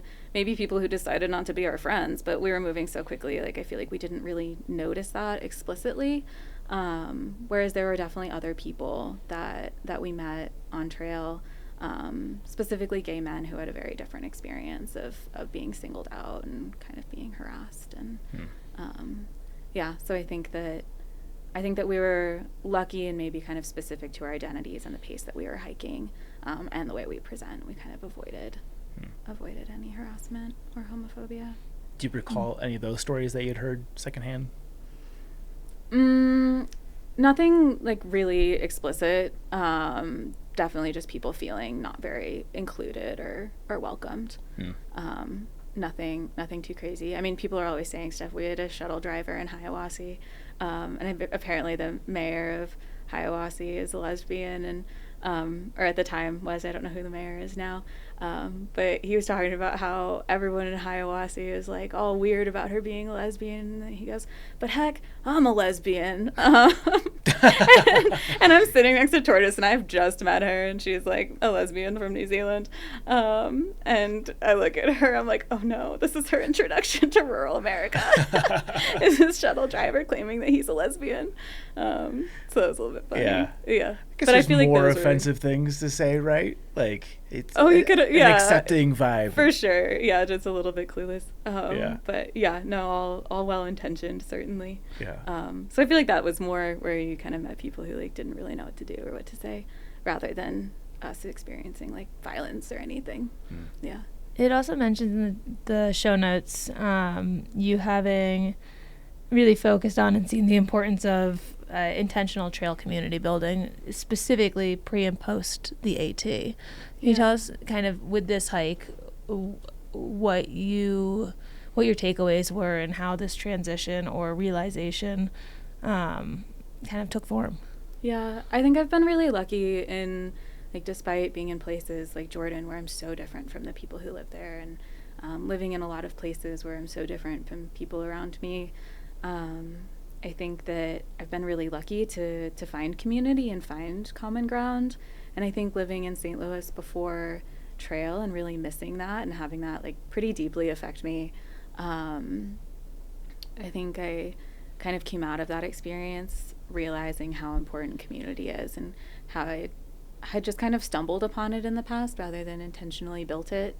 I think on previous thru hikes I'd met a lot of people who I'd met a lot of people, hiked with them, but didn't really come out of any of them with close friends, even though I'd spent, pretty consistent time together.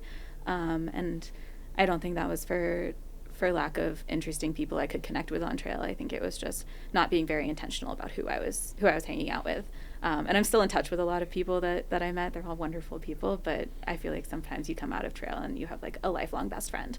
And I think that was more, and someone to like thru hike with again in the future. And I think that was more what I was looking for coming out of the AT.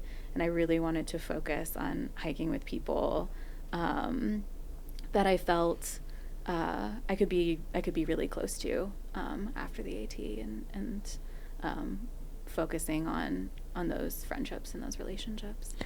Did you get that trail group because you were manifesting that, or did you start to realize that after getting that trail group? That's because I was manifesting it. Yeah, for sure. And like making really specific decisions. Like I think I've also tended to end up in tramilies that are mostly men, and I really wanted to end up in, ideally a queer tramily, but the demographics are not in my favor on the AT for that one, so I just got lucky, but at least wanted to be hiking with women. So I remember pretty early on, I think going into Fontana, I had the option to stop early in the day and wait for the other women in the group that I had been hiking with, or a couple of the guys that I'd been hiking with had gone on to Fontana that day, and I was like, well, I have enough time that I could go on with them, but then I risk losing the women I had been hiking with. What are some of the biggest differences about having men in your hiking group versus women? Jess, who you guys sort of crossed paths on the AT, has famously cited that hiking with guys she doesn't like due to the pee farts. That's pretty funny. I can't say I've noticed the pee farts. I think just being like a young single woman on trail, hiking with guys has tended to like lead to like little trail romances, which can be fun, but doesn't always lend itself to like long-term connection, especially if you're young, like you're not the most mature and you don't know how to communicate, and so I think I really just wanted to focus on friendships, and I will say I did start dating somebody in my tramily, so I didn't avoid the trail romance entirely, but yeah, it was definitely not the intention, and I wanted to make sure that I was hiking with people where that kind of wouldn't even be a factor. Which obviously it was, so I was wrong. Are you still together? Yeah. Oh, nice. Yeah. Trail love story. Let's go. Give Oh to my me gosh. your trailer story. I'm not going to get into it. Come on the podcast. on. I'm so sorry. Why? Afterwards. Yeah. Okay, Johnson's fine. leaving. Tease me. I have a note here that you hiked in a dress. That's all that I have. Yeah. Okay, I feel like that was kind of on the AT. I had started hiking in a dress on the Oregon Coast Trail, so like I'd been hiking in the same dress for a while. And I feel like something that I really enjoy on trail is like performing femininity, and having that take up more space in kind of more, not just male dominated spaces, but like masculine dominated spaces where like women who embody a more masculine energy and visual and look and like are prioritized or like I guess seen as more deserving of being in a masculine dominated, male dominated space, whereas I think, and obviously everyone should wear what makes them comfortable. It's not like everyone has to start hiking in a dress, right? But I think like the thing that I like about it is that it visually just like presents as more feminine on a trail like the AT that just is full of so many men. And I think there's like practical reasons as to why most hiking clothing is more masculine. But I also think that there's a lot of like cultural gender dynamics of masculinity being seen as something that belongs on a trail like the AT or outside, and femininity not belonging. And so to exist outside means you have to wear masculine clothing, and that's just not true. So I loved hiking in the dress, and I will say, easier to pee. Can't shit your pants in a dress. It's true. The lighting you can isn't still coming shit your dress for you. in a dress, though. Can't shit your pants if you're not wearing pants. Exactly. Do you have any shit in your dress stories? Fortunately, no.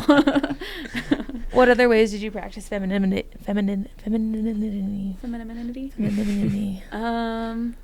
I feel like mostly with the dress, I definitely hiked with my hair down a lot, which I, after I washed it, once it got a little grubby, I put it up. But I also feel like not playing too much into the like browiness of like, how many miles did you hike today? How like low is your base weight? Like that kind of way of being outside. I'm a wildflower girly. So just like stopping and really enjoying everything that's around, and not getting too focused. Despite the fact that we did hike the trail really quickly. We did it in 145 days, which is not the fastest, but I feel like anything less than 5 months, I'm like, what are you doing? And we were like a little under 5 months. So I was like, oh no, now I'm one of those people. But yeah, so I think just like not being so focused on the performance of hiking really quickly or kind of performing like athleticism in like a really strong macho kind of way. To that point, you wrote an article, 4 Things I'll Never Hike Without Again, which is basically like your anti-UL anthem. A couple of the ones in here stood out to me.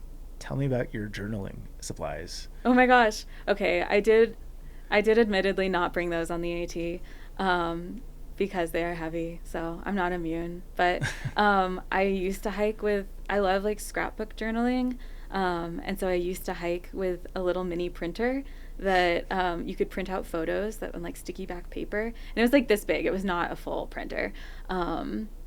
But that was a lot of fun, and then you could give people pictures, and it was really sweet. I'm picturing like a Polaroid camera, essentially. Yeah, exactly. Yeah. And you could, my mom has a bunch of postcards that have pictures of my dad and I like pasted onto them, which I think she really loved. That's cool. So yeah, it was fun. And what about your coffee setup? I was going to say that in the AeroPress. The AeroPress I did bring on the AT. What's an AeroPress? It's, I don't know how to describe it. It's like a cylinder. Is it the thing that's got all the shape? It's got a lot of corners. No, I don't think so. Does it have a lot of corners? Like a backcountry French press, essentially. Yeah, but except for it goes the other direction. No, this is not the thing with the corners. No. So you have like a little paper filter, and you put a bunch of coffee in, and then you pour the hot water, you let it sit for a second, and then you press it down. So yeah, like like a French press. Yeah. To your point, you're I guess almost like a the way that like you tamp espresso or something like that, but Yeah. I guess It conceivably. makes great coffee. Yeah. Yeah, so that's how I made friends. I was like, hey, do you want a cup of coffee? Yeah. And they were like, yes.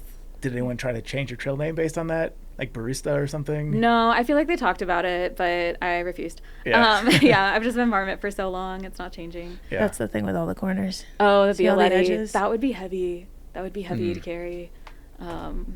Yeah. How heavy is an AeroPress? Lighter than a metal Violetti. I was gonna say, I'm asking the girl who doesn't Who doesn't track really weight. weigh things. Yeah. Right. Um, I can see the error there. yeah. The hiking dress, is this just like a thrift shop pickup, or is this like a No, it's hiker kind. hiker kind? Yeah. Okay, nice. The first one I had was REI, and that, I think it was REI. No, it was LL Bean. And that one was just really heavy, not very quick dry. And so that was fine out west hiking in it.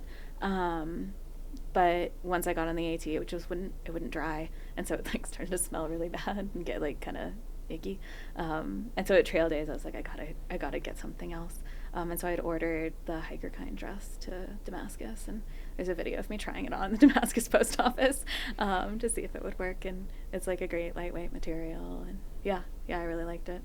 So cool to see Chelsea blowing up everywhere. I know. You said they're in REI now, right? Yeah. That's insane. Yeah. Good for you, Chelsea. Yeah, They're she awesome. I came love out hiker kind. to Colorado. Was that 2018? Yeah, she did the Colorado Trail, and then we had her on a Patreon episode. So I think that was beforehand, right? The episode was us like a Q&A basically, like yeah, it was before she went because giving she her had like questions a about the trail. shakedown. Yep. Yeah. That's And awesome. now she's a mega merchandise slinger. But we can say we knew her. Way back We when. still don't. We still do know her. Yeah, don't but we forget- also knew her. Yeah. Don't forget the little people, Chelsea. Yeah. Any other standout stories or takeaways from the AT? Oh my gosh. I was like thinking about all the crazy stuff that happened. I feel like I was really malnourished for most of the AT, or like undernourished. Like I just didn't eat enough. 'Cause it's impossible to like replenish fully. But so I feel like in a lot of the places, especially once it got hot in Pennsylvania, I like couldn't remember what had happened 2 days before. So I was like going back through like pictures and talking to my tramily, or like what were some of the stories and all that. And I was reminded that we did a rescue on Mount Washington. We had been, and this is my beef with Garmin devices, at least on the East Coast. And it is that they are not very reliable. And I think that we should all reorient our understanding of the SOS button as a lifesaver, because obviously it works for some people, but it doesn't always work. So we were coming down Mount Washington, and we were going to go into Gorham that night, and so we were kind of hustling down Washington. And so it was like kind of in the evening. We had like, I think like 4 p.m. we were on top of Madison, and so we're like, okay, we've got a few hours to get down. We knew we were going to be hitching in the dark into Gorham, but hopefully still like early enough that we could still get a ride, or someone at the visitor center would be driving down. We could ask. And there was another guy whose trail name was Space Slippers, and he was I think he was an ER nurse. I hope I'm remembering that correctly. But he was ahead of us, and so we'd seen him earlier, and we're hiking down, and we'd gone through all the rocks, and it was kind of late. I want to say it was like 7 p.m. at that point. And we still had 5 miles to Pinkham. And we see Space Slippers up ahead of us, like sitting with someone, and we were like, oh no, that's probably not good. Because he had passed us a long time before. And we knew that he was going further that day. And so we like walk up, and he was sitting with this guy who pretty clearly had a broken wrist. I wouldn't say that was the primary problem, but that was like the first hint that he was unwell. He was just like really sweaty and clammy and clearly not doing well. So we started talking to him. We were trying to figure out what was going on, and he shared with us that he had pretty severe autism and received services. So he lived independently, he could drive, but he had an organization that would kind of stop by his home and help him out and make sure he was healthy and safe and had what he needed. But so that kind of, he was definitely escalated, and had clearly fallen and broken his wrist. He was clearly pretty dehydrated, and so he probably fell because he was dizzy, and he was a big dude, like really tall, like pretty broad, No one was carrying him out. And we obviously were going to hike him out and not just leave him there. And we were trying to figure out how severe his like state was. I think because he had autism, we were not entirely sure how much of the way he was speaking was kind of because of the autism or if he was really dehydrated. And so I think that was something that we were trying to navigate, to make sure that he had what he needed, but also that he wasn't about to collapse, and we couldn't tell. He seemed really not worried about his broken wrist, but I think because he was dehydrated, he kind of kept slipping and falling on it. I had like strung his pack to my pack and was carrying it out, and like Bug was with me. Tortoise had been behind us, and Bug was like hiking behind him to try to like catch his head if he was gonna fall, because there was no way we were gonna catch him. He was pretty big, and then Slippers was kind of in front, like leading him, and we did that for, I think it took us a couple hours to go the mile to the road, the like Mount Washington road, and it was taking so long, and it was dark, and he didn't have a headlamp, and we had just a couple headlamps, but it wasn't really like enough to light the way for all of us, the way that we were hiking. And once it really started to get dark and we realized how slowly we were moving, we hit the SOS button on I think it was Slippers in reach, and we were like, okay, search and rescue will come find us and help us get this guy out before he has like any more severe medical issue. And we got nothing back. And it said that the message sent, and we got absolutely nothing. And we waited for a while, we got nothing. And we were like, okay, like, guess search and rescue might not be coming. And we're like, maybe we don't know how it works. Maybe they're on their way and they just got but we're used to using the texting feature. And so we kind of slowly kept going, and and this was before we had reached the road, and because we were like, maybe they can pick us up at the road because we're not going to make it all the way back to the 5 miles to the visitor center at this pace. And finally I get, again, SOS calling is the only thing available on my phone. And so finally I'm able to call 911. I'm like, hey, and I explained the situation, and I explained that he was like pretty dehydrated and sweaty and pretty unwell. And I think that response really reoriented the way that all of us think about search and rescue and the availability of search and rescue, because they were basically like, oh, he just has a broken wrist. Why can't you hike him all the way out to Pinkham? I was like, there's actually a lot more going on than the broken wrist. And I'm trying to explain it, and everyone's ahead of me, and there's some issue with accessing the private road. Like, whoever owns the private road doesn't like it to be accessed. And we were like, well, this is kind of a medical emergency. Surely it's okay to use the private road in a medical emergency. Like, this isn't someone who just decided that he didn't want to hike down. Like, he's pretty unwell. And it took kind of a surprising amount of back and forth to convince them to send an ambulance up the private road to meet us, which I was surprised about. I think what I expected was the like, oh, someone's in trouble, someone's unwell, we're going to send in the masses, call the volunteers, get everyone in, so that these people who like don't really have search and rescue training, like I had a woofer that had expired in 2023, so like none of us really had search and rescue training. Slippers has medical training, of course, but so he had enough to say, hey, I think this guy needs an ambulance. But I think we were expecting the professionals to come in and help us out. And I think what we realized is that wasn't going to happen. And it was really on us to get this guy out. Why do you think there was so much resistance? I don't know. I think that it was because everyone was really focused on the broken wrist. I think everyone, including myself, when we first called in, led with broken wrist, and I think that's what people heard. And I don't think what they heard was sweaty, clammy, like dehydrated, and then also just really emotionally escalated because he had severe autism. I don't think any of that was really grasped. I think people really heard broken wrist and were like, okay. But I also consider lying, being like gunshot wound. Yeah, no, didn't consider lying. That did not cross my mind. Next time, though, for sure. I wonder if I had said that to the guy with the forest fire on the Bigfoot Trail, if he would have believed me. But yeah. So that was kind of a wild experience. And then the guys who drove the ambulance were super nice, and we were kind of like, hey, because we assisted with this rescue, do you think we could get a hitch to Gorham?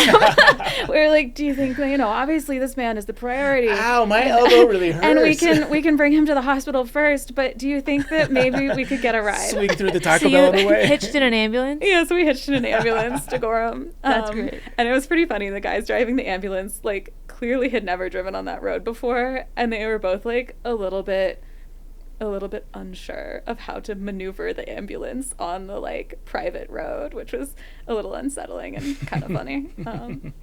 Yeah, so I feel like that was one of the big AT adventures. Was that rescue? Yeah. That's a story right there. Yeah. You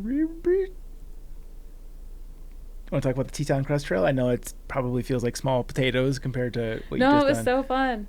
I loved the Teton Crest Trail. We just did that last summer, and it was a little group of us. It was my partner from the AT and some of their college friends. And we did it in 5 days, which was like pretty chill and great. I did get really sick halfway through. I think the third day, or the second night, I don't remember.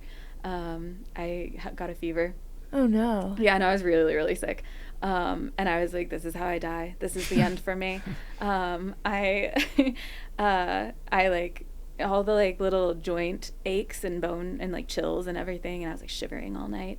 And I was like, I have a cold. And then I think in my delirium, I was like, oh my God, this is where I'm going to die because I'm in so much pain. I can't possibly imagine hiking out with like how much I'm hurting right now. But you can't call search and rescue for a cold. Like, that's ridiculous. They'll laugh in your face. So, like, in my delirium in the night, I was like, I'm going to die in the Alaska Basin. Like, this is just going to be the end for me.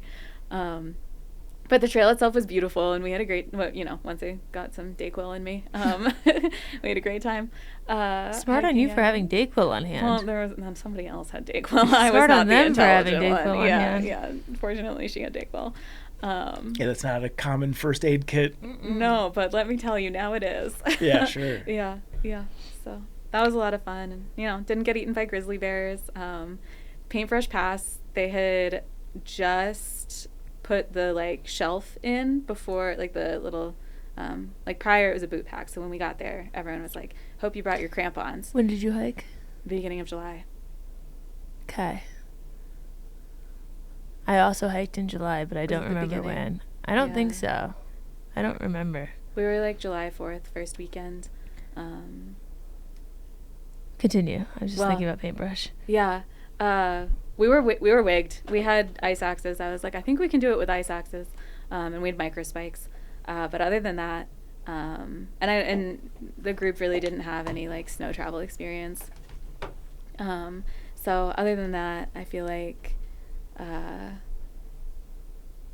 was the only kind of like sketchy part. And fortunately, I don't know that we would have done it if it was still just a boot pack and not, they hadn't like dug in the trail, because they had just ended up doing that the day before.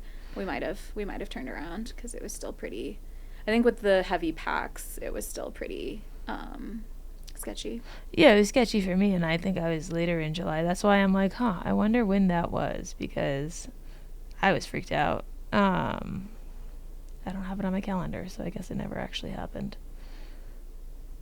Interesting. Yeah. Did you see any of the moose? Because we had seen a bunch of moose when we were out there. We didn't see moose. We saw one elk. Oh. Yeah, which was cool. Any bear? We saw a brown black bear the last day on the way coming out. What is that big lake that's right there? June Lake. Jenny Lake. Jenny Lake. I was gonna say Lake Louise, but I was like, no, that's Banff. No. Jenny Lake, kind of on the trail, almost to the boat out. We saw a bear. and it was brown, and we were like, oh my God, it's a grizzly. And there were people hiking that we could see coming like right above the bear, and we were like screaming and yelling. And I like took a picture of it. And then looking at the picture later, when you zoom in, it's like so obviously just a black bear. Like I was like, oh, we were all freaked out for no reason. It's a good reason to be freaked out. A black bear, but I mean, you know, the grizzlies are a different game. That would just be more freaked out. Yeah. So we featured this article recently on the Trek Propaganda, but would love you're here to talk about the premise of actually no, the trail won't always be there. Why you should through hike right now. I feel like you're a prime candidate to be giving that story. Yeah. I think that's something I've been thinking about for a while. I feel like, and just kind of like noodling on, because I feel like so many hikers think of wilderness in these spaces as something that's really static, and something that's like will always be there. And I feel like it's been that for me. It's been something that's been really stable. But I feel like increasingly it's become really clear that these spaces are not separate from the powers that be and the things that happen. I feel like my experience of COVID was a really good example, where it's like, okay, I was technically in the woods, I was on a trail, but a pandemic affected me anyway. So that was something that that was there, and like the wildfires interrupting my hikes, or something that really changes the trail. And I think that especially with the public land sell-off recently, and the campaigns protesting that,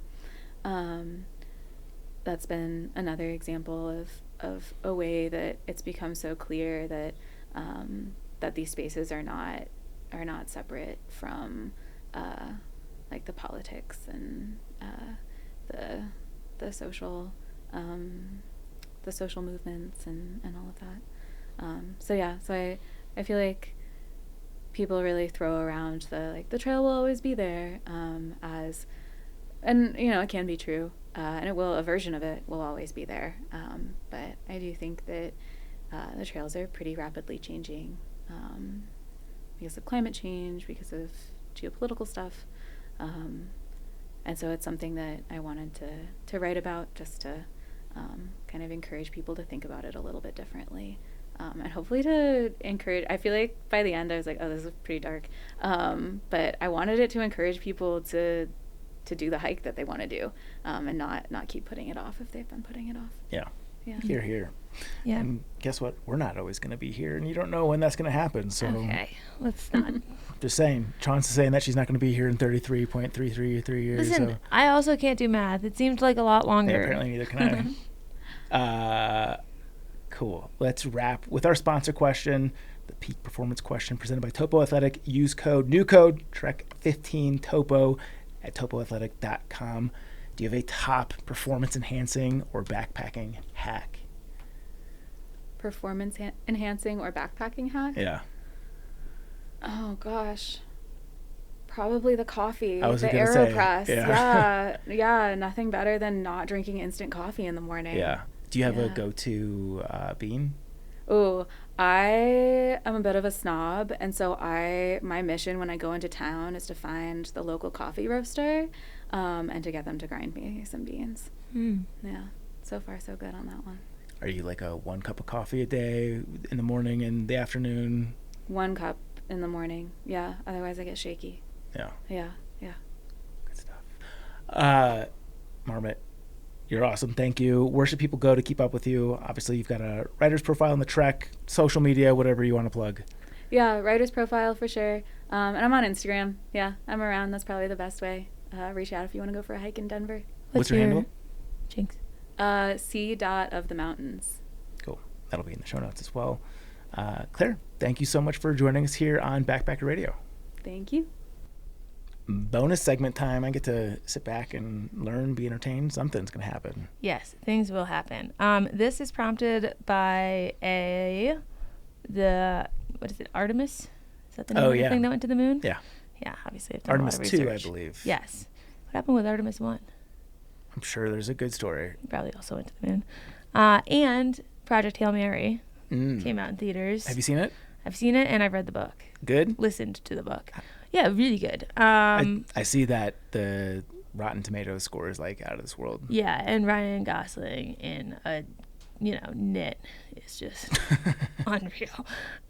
Keep it in your pants, Charles. But we listened to the audiobook, me and Garrett, because I had read The Martian, also Andy Weir, and that one was a really good read, and then the movie was very closely following the book, so I figured the same would be this one, and so we listened. And I have a confession: did not love The Martian as much as everyone said. Yeah, my only thing that I remember from the book really distinctly was that he used the phrase backbreaking way too much. I think I remember you saying that. Yeah. Maybe we've I never had forgot. this conversation I think we before. have. Yeah. Project Hail Mary was very good. What I really liked about it was I didn't guess the ending. The ending that I thought would be the ending for a majority of the book started to change from what the ending. We're talking about Hail Mary or Martian? Hail Mary. Okay. I'm saying why I liked it more. Yeah. Hail Mary, or The Martian was like, yeah, they're gonna find a way for him to go home. Yeah. Right. This one was different enough. I did not see a lot of it coming. I went in knowing absolutely nothing. Anyway, I'm on a space kick. Also, since I did my snake segment, my algorithm for the times I go on the internet is all snakes. Yeah. All of it is snakes. And I'm in this algorithm of people catching snakes, like getting the pythons in Florida. I don't know. It's all snakes. That reminds me of a amazing Pete Holmes joke where he's doing stand-up. He's just on stage. And he just is like screaming for like 2 minutes straight, like, big dildos in your ass. Huge dildos going up your ass. The biggest and he's like, have fun with your ads after this show. I'll let you know if that does anything. Yeah, so every now and then I get a random snake fact. Like the green anaconda, heaviest snake, could be up to 500 pounds. It's big too snake. many pounds. That's a big anyway, snake. That's not my segment. My segment's going to be about space. So I brought us some fun space facts, some weird space facts. First one, there's a cloud in space called Sagittarius B2. And it's not like a fluffy cloud. It's like a massive region of gas and dust light years across. But inside the cloud, scientists have detected ethanol, which is like AKA drinking alcohol. Booze, yeah. Yeah, booze. So the drunkest cloud in the universe. Not a trace amount of it. It's trillions of gallons of booze. They do have at those fancy bars. You can do like cocktails in vape form. Really? Have you seen this? Yeah. No. Oh, well, this one you can't do that because the fucked up thing about it is that, it's not usable. It's got toxic chemicals in it. It's freezing cold. It's 26,000 light years away. It's not something that you can drink from, but it is cool that the universe accidentally created like the largest supply of alcohol imaginable. Yeah. And then made sure that absolutely no one could ever access it. The biggest bar in the universe. So that's Sagittarius B2. There's a fun one. That is fun. So now let's get into the next one. And this is a planet called WASP 76b. And this one, it rains molten iron. Whoa. So this planet is tidally locked, which means that one side is always facing its star. And that side is constantly being blasted with heat, obviously, because it's a star. Anyway, but like hot in terms of hot enough that metal doesn't stay solid. It doesn't even stay liquid. It becomes gas. And so now you've got iron floating around in the atmosphere as vapor. And then you get these insane winds. So there's like 5,000 mile an hour winds that move the vapor across the planet. And when it reaches the colder side of the planet, it becomes rain. And so then it rains liquid metal rain. Whoa. So if you were somehow standing there, which you wouldn't be, it would be raining literally molten iron out of the sky, which is crazy. Yikes. So that's cool. And that's the WASP planet. The other thing that's cool, I think I have 7 total. We're up to number 3. Okay. Is Saturn. Heard of it? Slightly misleading. So Saturn, we think about and we say it's huge. One of the bigger of the ones we have, massive, whatever. But not one of the most solid planets. It's mostly gas, hydrogen and helium. None of this is new to anyone. But when you average its when you average its mass across its entire size, it's actually less dense than water. And density is the only thing that matters for floating. So if you have something less dense than water, it floats, which means that if you had a bathtub big enough, Saturn would float in the bathtub. Wouldn't think about that, but there you go. Trying to conceptualize that one, but okay. Bobbing there in water. Yeah. Okay. So if there were water on Saturn, it would go to the center because it's more dense. No, if Saturn were on water. I hear what you're saying, but I think both things would be true. I mean, I'm sure I'm wrong about this, but if water is more dense, wouldn't it, and it's a gaseous planet, wouldn't it go to the center? I think that would depend on gravity. Does it have a gravitational pull heavy enough to pull the water into it? Yeah, wouldn't the denser thing it's heavier per volume, therefore has more gravity. But water is denser than Saturn, so the water would pull Saturn to it. Would it not? Well, I think whatever the center of the mass is where everything would go toward. With gravity. Gravity. That happens because of gravity. Yes, but so you're saying that if water was in its orbit, Saturn would go toward the water? I mean, they would come together. No, we're talking separate things. We're talking that now. We're talking about gravity. I don't know which gravitational pull is stronger, but if we're in a place where water behaves like water and Saturn behaves like a beach ball, it's floating. Yeah. We just need enough water. We'll have to have a scientist. We don't have a big enough bathtub. But like if we just dropped a metaphorical bathtub of water into Saturn, I think it'd evaporate. I guess that's probably true. It's mostly gas. Or would it freeze? Maybe. I don't know if Saturn's hot or cold. I just know that it floats in water. So that's that one. This is going well. Saturn is a freezing gas giant with an average cloud top temperature of roughly negative 178 degrees Celsius. Okay, so yeah, that water's freezing. So the ice would go to the center. This picture shows Saturn floating in water. Yeah. Here's a picture of Saturn in a giant bathtub. Okay, that's good. But I think we're comparing apples and oranges because I didn't look up gravity. I just looked up density.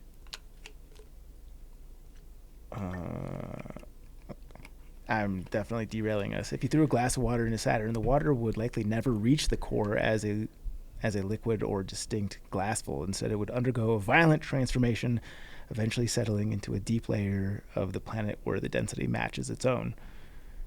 That's what I'm saying, is if it's the more dense thing, it would keep going inward. As soon as the water hit the near...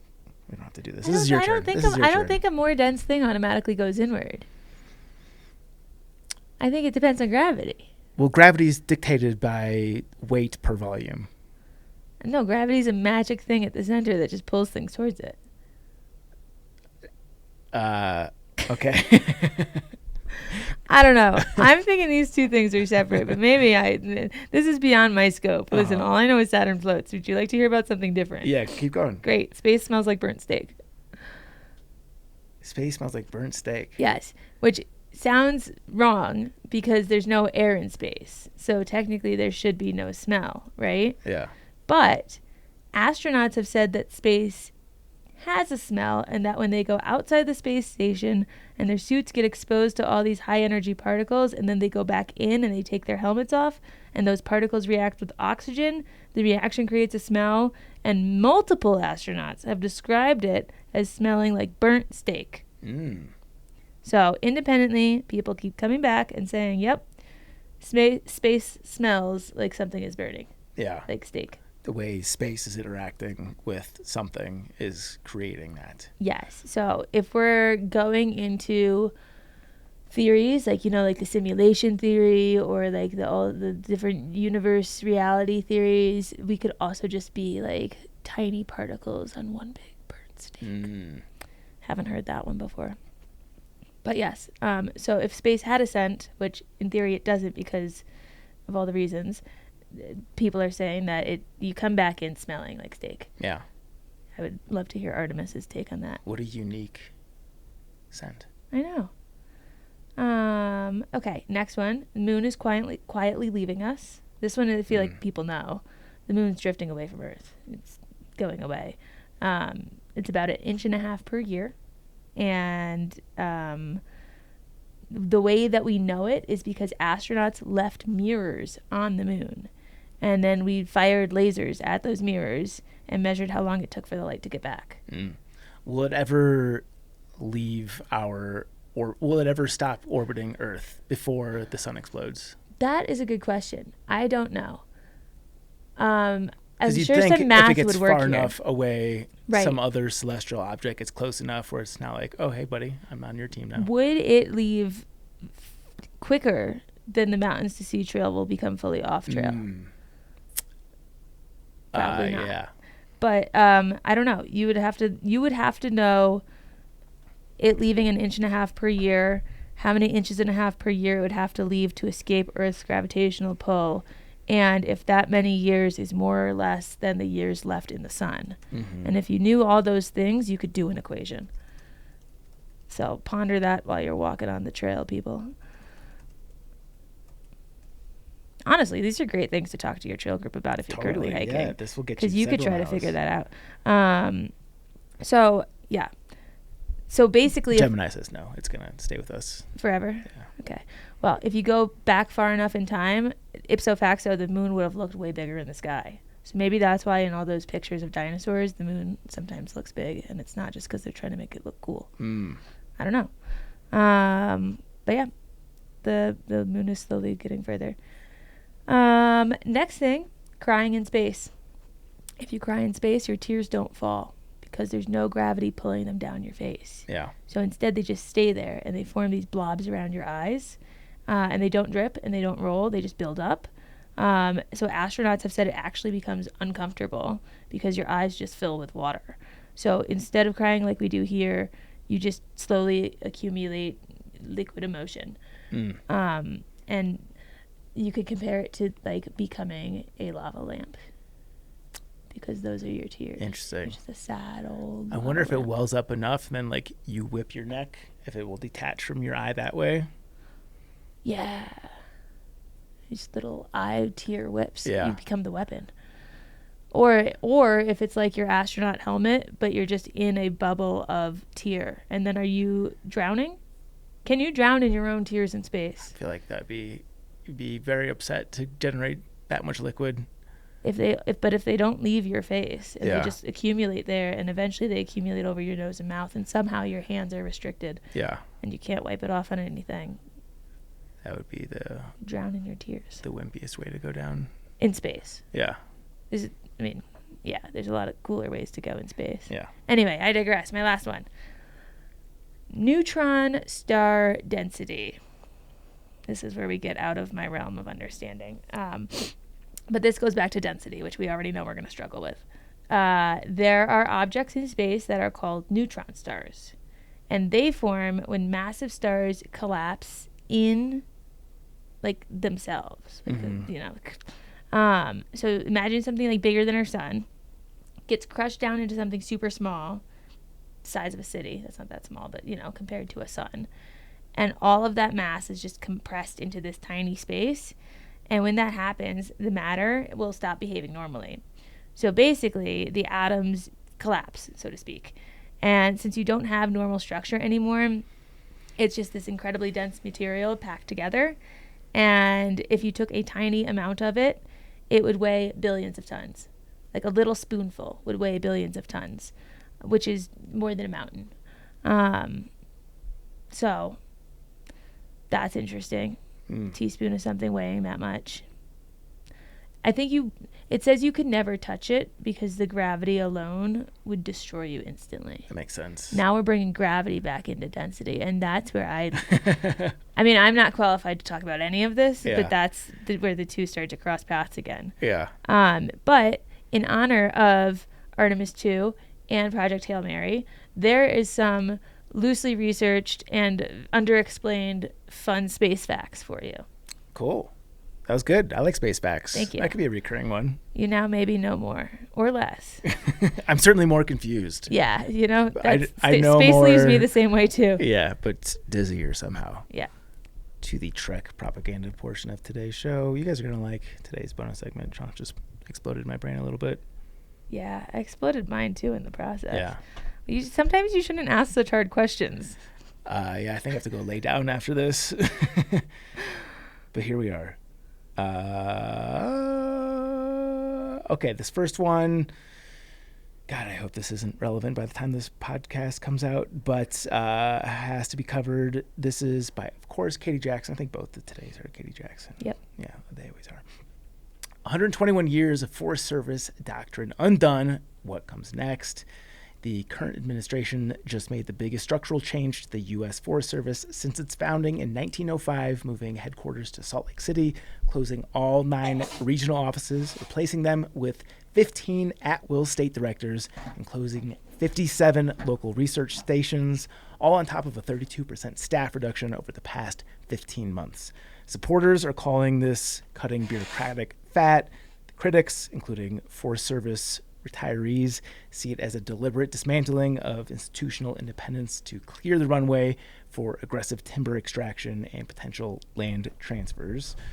For hikers, the practical concern is real. Decades of site-specific ecological data on the public lands we walk is being centralized and repurposed toward accelerating management rather than moderating it.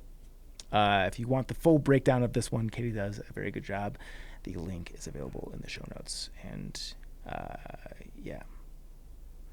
Yeah. This next one is good news. Yeah, but funny also because this next one I've been seeing all over in the past couple of weeks. It was almost my fun segment, and then I saw that the Trek did it. Yeah. But the fun part is the 5th word in the blurb, quietly. Yes. It's not so quiet anymore. This guy's probably just woken up one day and is like, fuck. Yeah. Well, I don't think he's been doing PR on it. Someone got the story and then media outlets blew up start his spot. Yeah, exactly. So he's no longer quietly doing this. Yeah. A billionaire game developer has been buying up thousands of acres in North Carolina. Why? The Fortnite billionaire is quietly becoming one of the most consequential conservationists in the Southeast. Since 2008, Tim Sweeney, applaud to Tim Sweeney, has used his Epic Games fortune to acquire 50,000 acres across 15 North Carolina counties, building connected wildlife and hiking corridors from the Sandhills to the Roan Highlands. His biggest wins include a landmark legal victory preserving the 7,000-acre Box Creek Wilderness and the largest private land donation in North Carolina history, 7,500 acres in the Roan Highlands, now managed by the Southern Appalachian Highlands Conservancy with public access. Much of this land is eventually transferred to state parks or land trusts, and his holdings have directly expanded South Mountains, Mitchell Mountain, and Mount Jefferson state parks. So, Tim Sweeney, you fucking rock. We need more fellas like you. This is what rich people should be doing with their money, not whatever they're doing. Yeah. I hope that he's okay and that he's not bummed out that now everyone sees what he's doing. You know? I think it's good. I think it's great. I think it's great, and it should encourage other people to do it. But imagine being on this quiet quest and like succeeding heavily and being like, fuck yeah, and then all of a sudden someone just fucking blows up your spot. Yeah.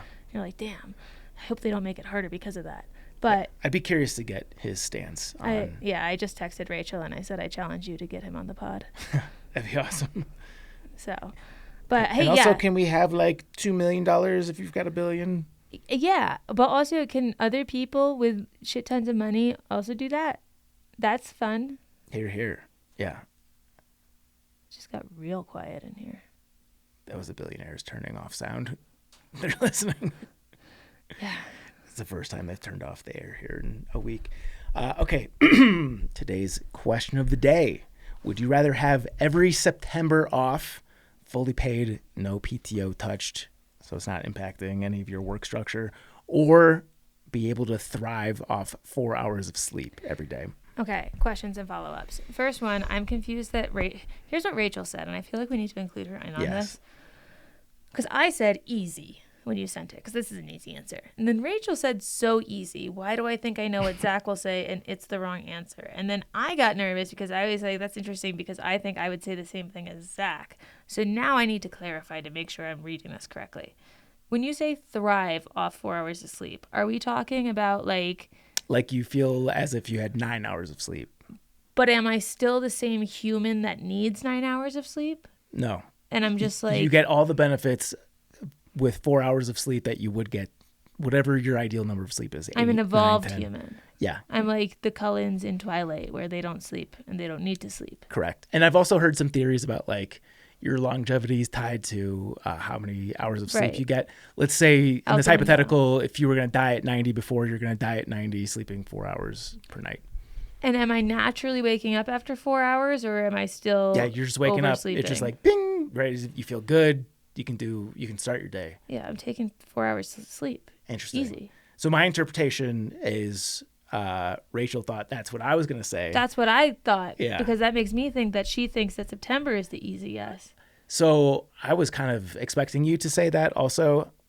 And I will say I'm torn because I can definitely see both sides of it. But I take the 4 hours for sure. Yeah, I think you twist this question. You're basically asking if I would rather get PTO every September or live to be like 130. Because you're getting all that more life in with those hours you don't need to sleep and none of the repercussions. Think about how much more you could do. So I crunched the numbers. Someone will fact check me on this. See, this is why I thought we'd be on the same stance here. Is by sleeping 4 hours per day, you actually gain, I believe, assuming the average person's sleeping 8 hours, you gain 60 days per year. And a year's 365. So that is... So instead of like, essentially you're treating this as like September is a bonus month. So you're getting 30 free days to do whatever the fuck you want by getting 4 less hours of sleep and still being able to function at the same level. You're getting an additional 30 days on top of those 30 days. So your calendar year is basically 425 days. Yeah. Because 365 plus 60. Yeah. I mean, you could do a lot of stuff. Now, the part of this that doesn't also check out, though, is that the sun is still sleeping for as long as the sun sleeps. Yeah. So that is problematic. But anti-September, because I don't plan to work forever. So it's true. I'm taking the benefit a temporary is over gain. When you're retired, obviously. It's not going to do you any good. Right. Versus with only 4 hours of sleep, how much closer could I bring that retirement with that extra time to maybe be productive? Yep. Or how much more stuff could I do outside a 9 to 5 where you wouldn't need that much PTO? Like if I was... I don't know. I feel like a normal... Okay, let's go through a normal work day. Let me organize my thoughts. Normal work day for what I assume is a typical person. Wake up at 6, leave the house at 7:30, get to work around 8:30, start work at 9, get done with work at 5, get home around 6:30, have an hour to feel alive. Now it's 8 p.m. and you're thinking about going to bed, right? If you only needed 4 hours of sleep, you would basically have a second chunk of time where it's like, well, now instead of my workday consuming my life, maybe I'm up at 3 a.m. and I'm going and doing something fun during that time until work. I don't know. You get the point. You could do more in it. I just think... So just look at it this way. Assuming you're sleeping 8 hours per day and you're working like a 9 to 5 job, 8 hours, that means your work day is half of your waking day. Right. But if you're sleeping 4 hours, right, it's literally less than, or you have 20 waking hours. Right. So your 8 hour day is, let's see. It's less than that. 40%. Yes. Getting 10% of your day extra. We are very mathematical today. My brain is hurting. Yeah. We should stop doing. I mean, it would be great to have here. September off, but at the same time, you fully paid in what role? Fully paid in the role I'm currently in? Okay. Do I need to maintain that job? Is that only while I maintain a job? If I lose my job, do I no longer get my Septembers off? if I transitioned to a semi-retirement and took a lesser paying job. Yeah, let's say it's like a UBI setup or like unemployment, essentially. So like whatever you're making monthly, if you left your job, it'd be irrelevant. You just make that much in September no matter what. Yeah. The pro of this first part of it, the September, is getting a full month together, not broken up. I think that's the most important. That's the most compelling point. But I don't think it's compelling enough to make me choose it. Because the thing that's compelling to me about the 4 hours of sleep is that I won't be tired. It won't negatively impact my health or longevity or anything like that. I just get bonus day. That seems kind of cool. Yeah. Though I will say the thing I like about sleep is sometimes I'll just go lay down and get ready for sleep before I'm even tired just because I'm fucking done with the day. Yeah. So I'm wondering if I now have an additional 4 hours of day where like I'm psychologically burnt out, am I going to be productive with that time? No, you said it's not going to impact any of that. Well, so what I'm saying is you're fully rejuvenated after 4 hours of sleep is like physically and mentally you're rejuvenated, but can you mentally handle the extra 4 hours of the day? I guess you'd have to do something fun to make it worthwhile. Yeah, I hope so. If you can't, then that's like kind of a bleak picture too, where it's like, no, take away some of this day. I can't handle facing it for any longer. Yeah. Yeah, I guess in this hypothetical, you have to have the additional energy reserves to make use of those extra 4 hours. Here's a fun curveball. Do we have this plugged in a way that we can call Rachel and see what she thinks? It might take me a minute to figure out. I don't think so. This is bringing me back to our drunk dialing days where it took us like... I don't know. It's an hour in the past for her, so she's definitely awake. Yeah, we used to have to... you would take video of what we did for the setup because we knew it was so elaborate and that we'd instantly forget it. What if I call her and put her on speakerphone and do just hold that. it up? Okay, let's do that. That's easy. I'm going to call her. See if she answers. If she doesn't, she's fired. Just kidding. But now I want to know why she thinks it's also so easy, but opposite of what you'd think. Because I need someone to defend September. I'm certain, that she thought you were going to take September. I was going to do this. Not a chance. This is going to be great radio or terrible radio.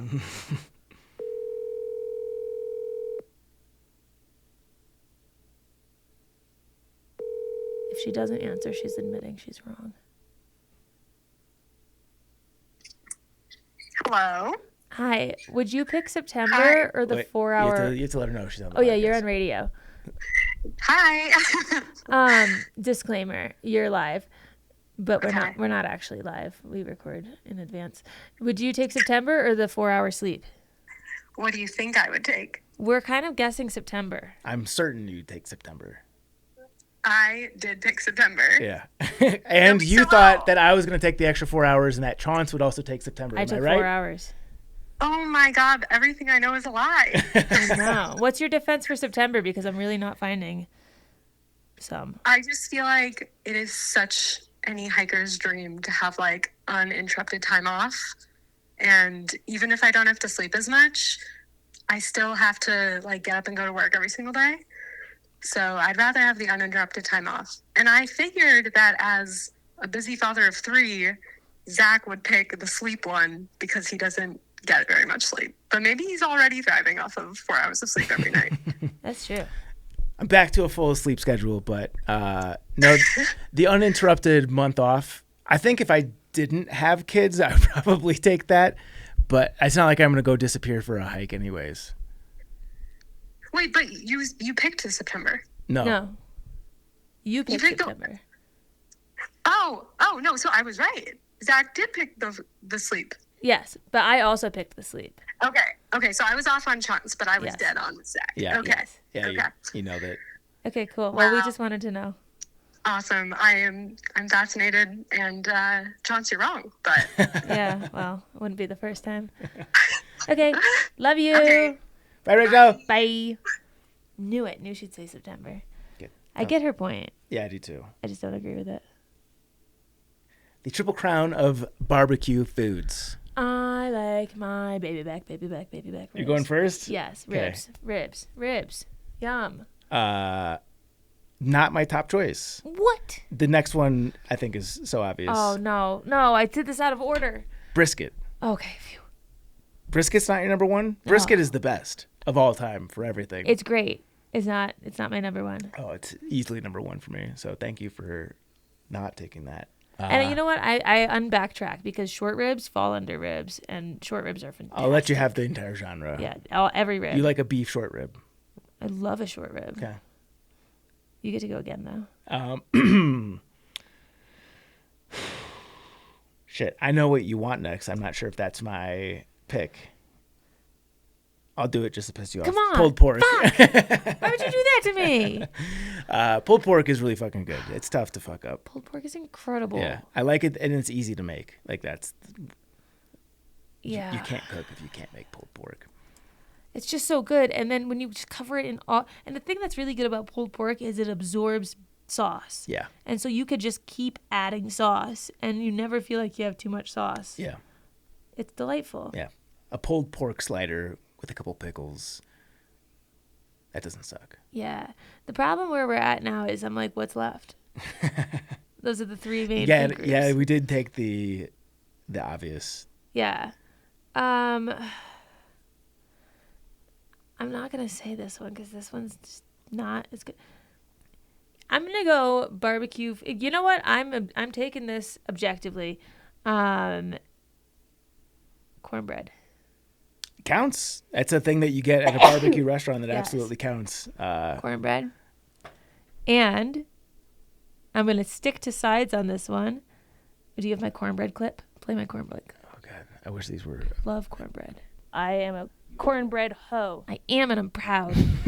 And then my next one, I am a piece of trash and a cornbread hoe. How's your whole look? Okay, we're veering clean point. My next one is going to be baked beans. I was hoping you were going to say... Nope, not that one. That falls forth. Baked beans? Baked Yes. beans is a good one. That's on my... That is on my list. It wasn't next on my list, but baked beans is solid. When you get the two sides at a barbecue place, you know what? beans is always number one. Here's the thing is I don't know the difference between certain things because I would say, now I'm going to say other things, but like what is a burnt end in comparison to a brisket? Are those the same or are those different? Different. Okay. They're close, and my next pick is burnt ends. Right. That's why I didn't want to extrapolate too far. I mean, it's the same cut of meat, but it's typically sold as a separate item, so I'm taking it as my thing. But it's usually treated as like the specialty, and I think that's probably just because there's less of it. I think typically they charge more for it. I still take brisket over burnt ends. I would take brisket over burnt ends. Yeah. But I would take pulled pork and ribs over brisket. That's wild. Give me a plate that has pulled pork, ribs, short rib or ribs, baked beans, cornbread. Those four. Thank you. I'll leave now. Yeah. Just thinking about brisket right now is making me so hungry. I'm starving. I had a smoothie for lunch, and Jesus, now I'm so hungry. But yeah, brisket is crazy good. Did I do three? I did do three. Okay. Right at the honorable mention. Or did you get your three? Yeah, you said cornbread, baked beans, and ribs. Yeah, I feel like... Well, okay, so chicken, yes. Chicken Smoked thighs, chicken's good. Chicken breast, I'm never those are great. opting for it when I go to a barbecue No, restaurant. that feels like ordering a salad. Yeah. Smoked wings, really effing good. Yeah. I even like smoked turkey. I like all the smoked foods, apparently. Any of the sausages, Nah. those are okay. Yeah, it's not... I'm reading a list right here. Yeah. There was, when we went to Austin, there was like a cheek or a butt. There was something cheek related. I think it was lamb. And they ran cheek. out of it. And apparently it was like that was the delicacy. Yeah. Yeah, we didn't get a chance. Tony Black's, is that? No, what was the name of the... This says grilled veggies is apparently Terry a Black's. barbecue. Terry Terry Black's. Black's. Good memory. I would That's never. close enough.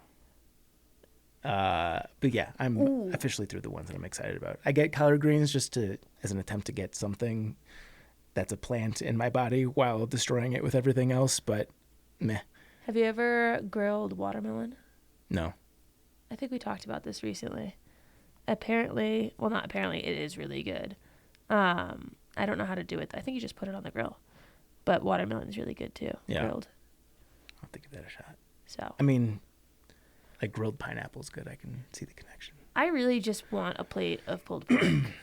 When I order pulled pork, I don't want the sandwich. I don't want the bread. I don't want the coleslaw. I don't want anything on it. Yeah. I just want you to slab a fat spoonful of pulled pork on my plate and point me to the direction of all your barbecue sauces. Yeah. I understand that. Pulled pork is really good. Pulled pork is so I am hungry now. This is a problem. so good. I'm going home. I'm going to race home and eat. I did get sick recently this past winter, and I had eaten Brothers Barbecue, and throwing up a meat plate is one of the worst things to have twice. Yeah, that sounds like chunky and just old meat. Yeah. Yeah. So. Have you had barbecue since? I'm not sure. But I'm ready to. Okay, she's back. If I haven't, I'm ready. Yeah, she's back. Yeah. All right. We have... oh, wait, you have a 1 minute gear review. Yes, 1 minute gear review. Okay, this is very different for me. I have made a 180 on inflatable sleeping pads. And I am finally a fan of my X-Lite, which I got for the PCT in 2017. And I think I stopped using it by Warner Springs and I sent it home. I just kept rolling off of it. That's been my constant complaint. I keep rolling off of it. It's not comfortable. I'm fine with the Z-Lite.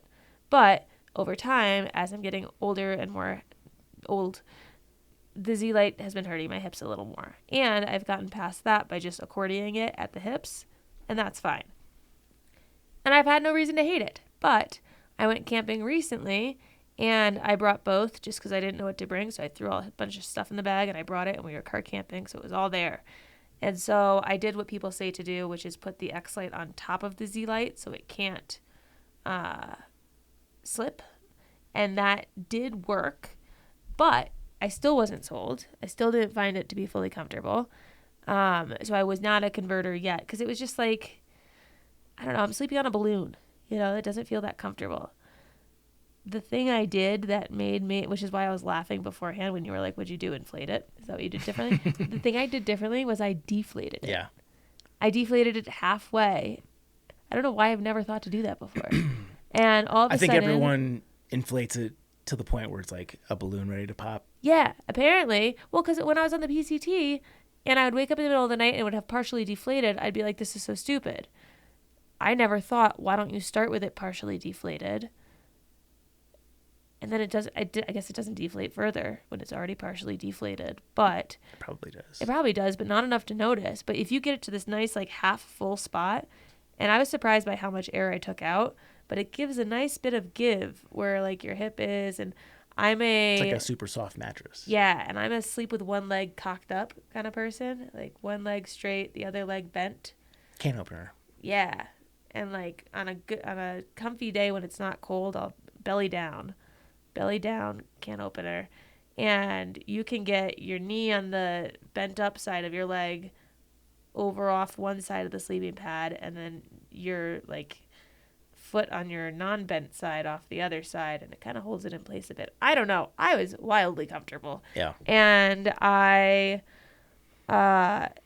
had deflated it too much at one point just to see what would happen, and I woke up and my hips were hurting again. And so I was like, okay, that was too much. But this partially deflated thing, I don't know. Maybe I just have had my ears closed anytime someone's mentioned it.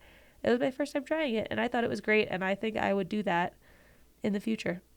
So I'm back in on inflatable sleeping pads. Nice. That's a good tip to share. I think to your point, it's not an obvious thing. It seems so counterintuitive. Yeah. I do that myself. I have never advocated for it because I don't know if other people like as soft of a bedding surface as I do. I mean, it probably affects the like warmth rating. Maybe.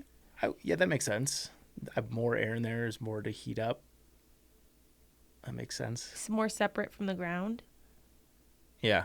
But I don't know, the combo of both. And I didn't try it with just a sleeping pad and no Z-Lite. I only tried it with both together. And so it solved the A, too firm problem, and B, rolling off of it problem, both in one go. And so I went camping again, and I did it that time too. And it was great. Yeah. Viking used like a very cush sleeping pad on the San Diego Trans-County Trail. And like I had been sleeping pad curious for a long time. So I think 2026 is the year where I'm going to start to try heavier sleeping pads because to an earlier conversation, a good night of sleep is very important. And I'll carry the extra handful of ounces. This isn't a review because I haven't actually tested it, but I'm excited to test the Nemo Eclipse all season. I'm excited to, now that I'm back on this bandwagon, back on it. I was very rarely on it, but there's a lot of different shapes of sleeping pads, and the X-Lite is certainly not the only shape. And so I think there's something to play with here. Yeah, I know Sea to Summit has got some really nice, cushy sleeping pads. Big Agnes does too. Yeah, I plan to explore this year. Yeah. I think, unfortunately, I'll sleeping be pad curious. For sure. Cool. That's not only a good gear review, but I think it's a good general tip. I don't know if that's common sense to the average person. Wasn't to me. Yeah. We have a listener voicemail, and I'm going to see if I can get this to work on the iPad. Hi, Zach and Chance. I'm currently listening to a question of the day on one of the podcasts, which is, for an entire year, would you poo and pee in only gas station bathrooms and then get $1 million afterwards? This one again. And I think the answer is very much so yes. But I think something we should consider on Zach's POV is that maybe he just has an emotional attachment to his home throne. Or also, Chance is on the side of yes, this is doable, and Zach's on the side of no. Maybe it's just that men's bathrooms are generally less clean than women's bathrooms, and so the gas station standard is different. But I think the main thing you have to do, as someone that has bathroom anxiety and always knows where the closest bathroom is, I think it's just scope it out, figure out what's comfortable. Like, place yourself somewhere where there is easy access to a 24/7 bathroom and you would be fine. Like, say, example, you're a campground host and you have a camper but no toilet and you always have to walk to the vault toilet or the bathroom or wherever it is to do your business. It's the same thing. If you can just plant yourself close enough, then you are good to go. And I think something that we're missing, Chance was like, I could quit my job and travel the country. True, but then you have to scope out new bathrooms everywhere you go. However, if you just took a job as like the gas station manager of a 24/7 like place, you could easily go to the bathroom anytime. It wouldn't be weird. You probably have a key like there, and you could go and just like, live nearby. So I think it's completely doable. I think the real question is, how much would we have to pay Zach to only use gas station bathrooms for an entire year? So anyways, that's my thoughts. Short and sweet. Love listening to you guys. Hope you enjoy this. So bye. Working for a gas station's a smart angle there. First and foremost, I dig Michaela's voice. She's got a good vibe. So thank you for that. Secondly, my decision's not tied to the grody-ness of bathrooms, though gas station bathrooms are very grody. But it's a fair assumption, I believe.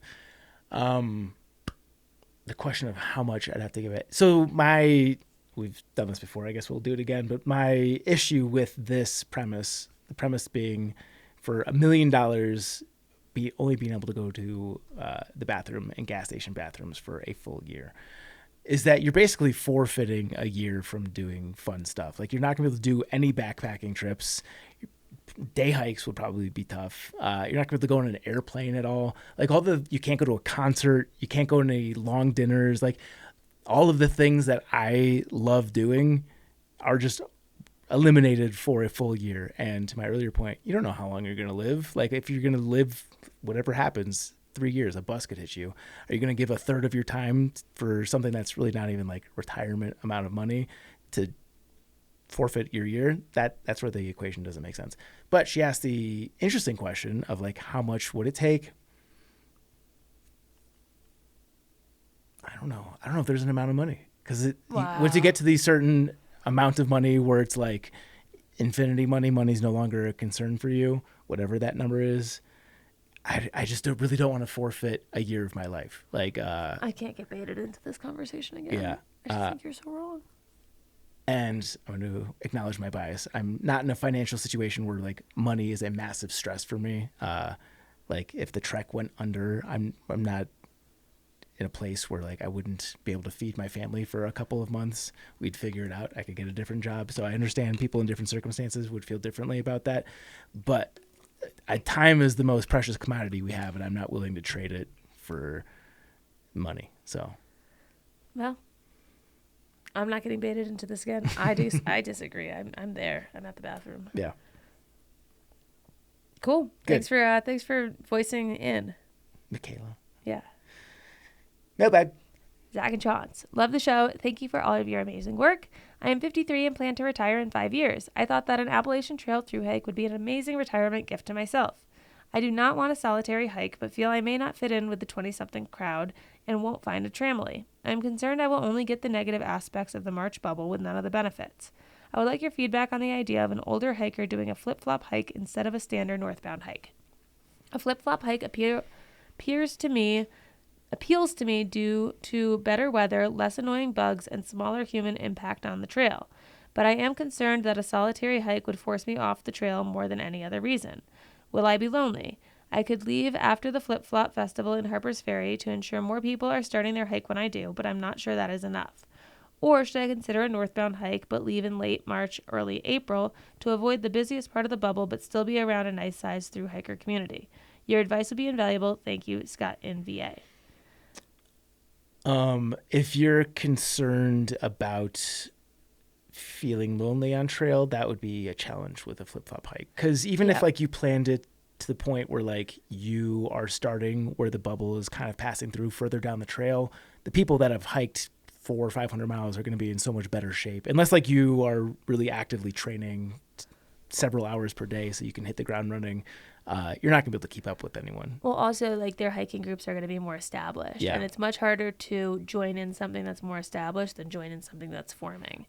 Not impossible, but I agree. Definitely an additional challenge. I think if your only reason for not going Nobo is you're afraid about not finding people to hike with and fitting in and having a solitary hike, I think you'll be pleasantly surprised, because I hiked with people that were well over 53 on the AT Nobo, and it had nothing, there was no thought in my mind about, oh no, they're not in their 20s also, right? It's more so like who's going at your pace than anything, because you're not getting on trail and picking people and saying you and you are hiking with me, you're not, I don't like you. Like, that's not how it is. I think the way that most of these groups form is based on pace. And so you're forming these friendships because it's like, I'm averaging X amount of miles a day, and that puts me at this shelter, and then at this shelter, and then at this town, and then at this shelter, you know.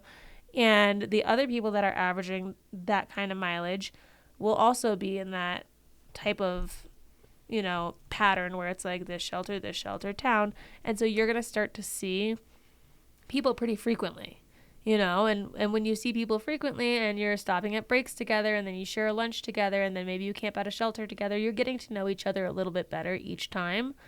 And that's really how I think the trail groups form, is just through proximity. I mean, they form by choice too, by people being like, I like hiking with you, let's keep going. But I think that's secondary to proximity, because people get to that phase after saying, hey, I've noticed that I've hiked, you know, to the same shelter as you 5 nights in a row, and we got to town and we wanted to share a resupply or share a hitch or do anything like that. Let's keep hiking together. It usually goes more in that order than I see you, you look my age, let's hike together and change our paces. Like, the proximity things comes first.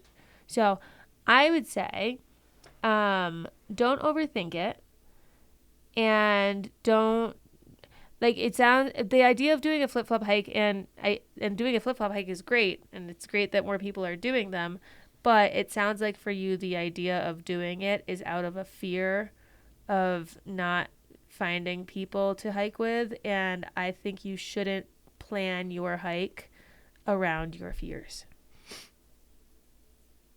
I think you'll be okay, and I think you'll make friends. Yeah, and to bring some data into the conversation. Yeah, I don't think it's as 20s as you think. There are a lot of people in their 20s. However, there are a lot of people in their 50s and 60s as well. Pulling up the Trex AT Hiker Survey from 2025. Age distribution. How old are most AT thru hikers? The age distribution of hikers starting the trail remains pretty consistent year over year, although the total spread of ages was somewhat larger this year than 2024. In 2025, our youngest hiker was 12, while at the other end of the spectrum, 2 hikers were 73.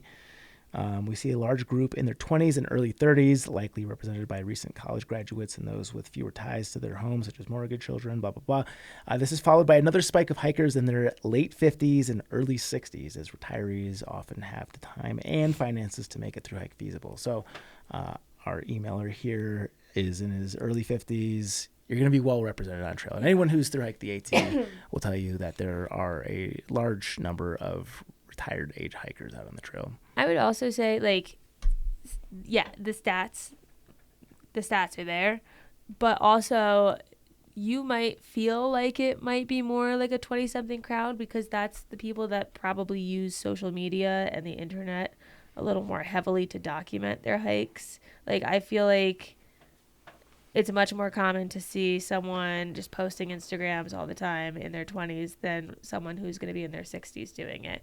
Maybe I'm making an assumption here, but just because one of the groups is louder and more visible doesn't mean the other group isn't there. And I think that, yeah, there's quite a number of people in your age range that are out there, whether you see it as prevalently online or not. And if you want some stories from older folk on the trail, a few of our older bloggers on the trek this year, or a few of our bloggers on the trek this year are actually on the older side. Shout out to Jeff, Gray Fox. I believe there's a couple others, but yeah, we've had some very popular older bloggers. So always head to the trek to get the full spectrum of what's going on the trail, because we represent all ages, types, etc. But good question.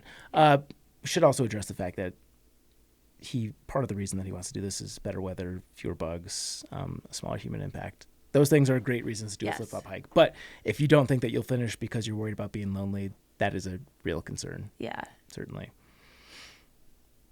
Good. 5-star review. 5-star review. This is from the Jeff. Pie Erasure.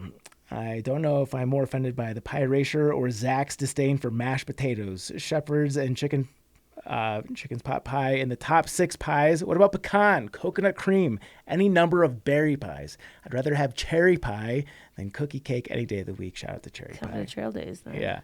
5 stars anyways, because you guys have been making my chores and commutes better since 2018. Keep it up so Zach can get an office with his own bathroom.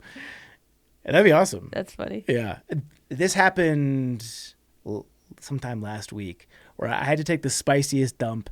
Obviously, the bathroom here was occupied for a very long time. Like, I did a lap around the block because I knew if I went and sat down, like, I just would think about my shit too much. So, like, moving around was going to distract me. It didn't work. There's another bathroom downstairs that I don't think we're supposed to use. I went down there. That one was occupied. No. So the 2 places to take a dump in the building were occupied. And, yeah, I just want a safe space to drop my loads. Yeah, I mean, yeah, I don't blame you. Load's probably not the right terminology. Dumps. Drop my dumps. But, yeah, dreams. Future One can dreams. dream.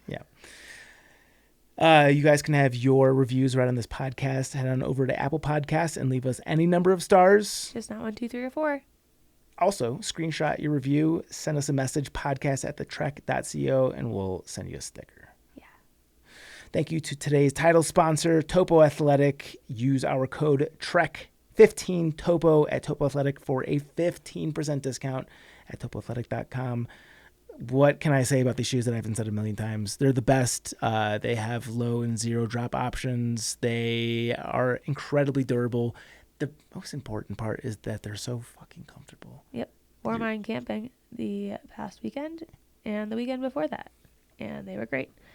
No issues. The problem is it's boring to talk about something with no issues because then you have nothing really fun to report, right? Yeah. But it's like that's actually a good thing. Not even noticing them is a good thing because then you're just like to not have to think about your feet is great. I'm not exaggerating when I say this. I can't think of the last time I've gotten a serious blister while backpacking. It's been years, legitimately years. Mine was Ozark Highlands Trail and it was with Hoka's. Sorry, Hoka's. But it was also very wet on that trail. yeah, it was really wet on that trail. I mean, like, I don't know, but that's what I'm saying. I can remember when it was, but that was all pre-topos. Yeah. I'm a big fan of the Pursuit 2s. You can check out all the top models from our footwear survey via the Trek. But Trek 15 Topo at topoathletic.com. Super big thank you to our Bob Peoples Award winners. We did a name shift. Thought that was appropriate for the Backpacking Podcast. Shout out to a supporter for nudging us in that direction.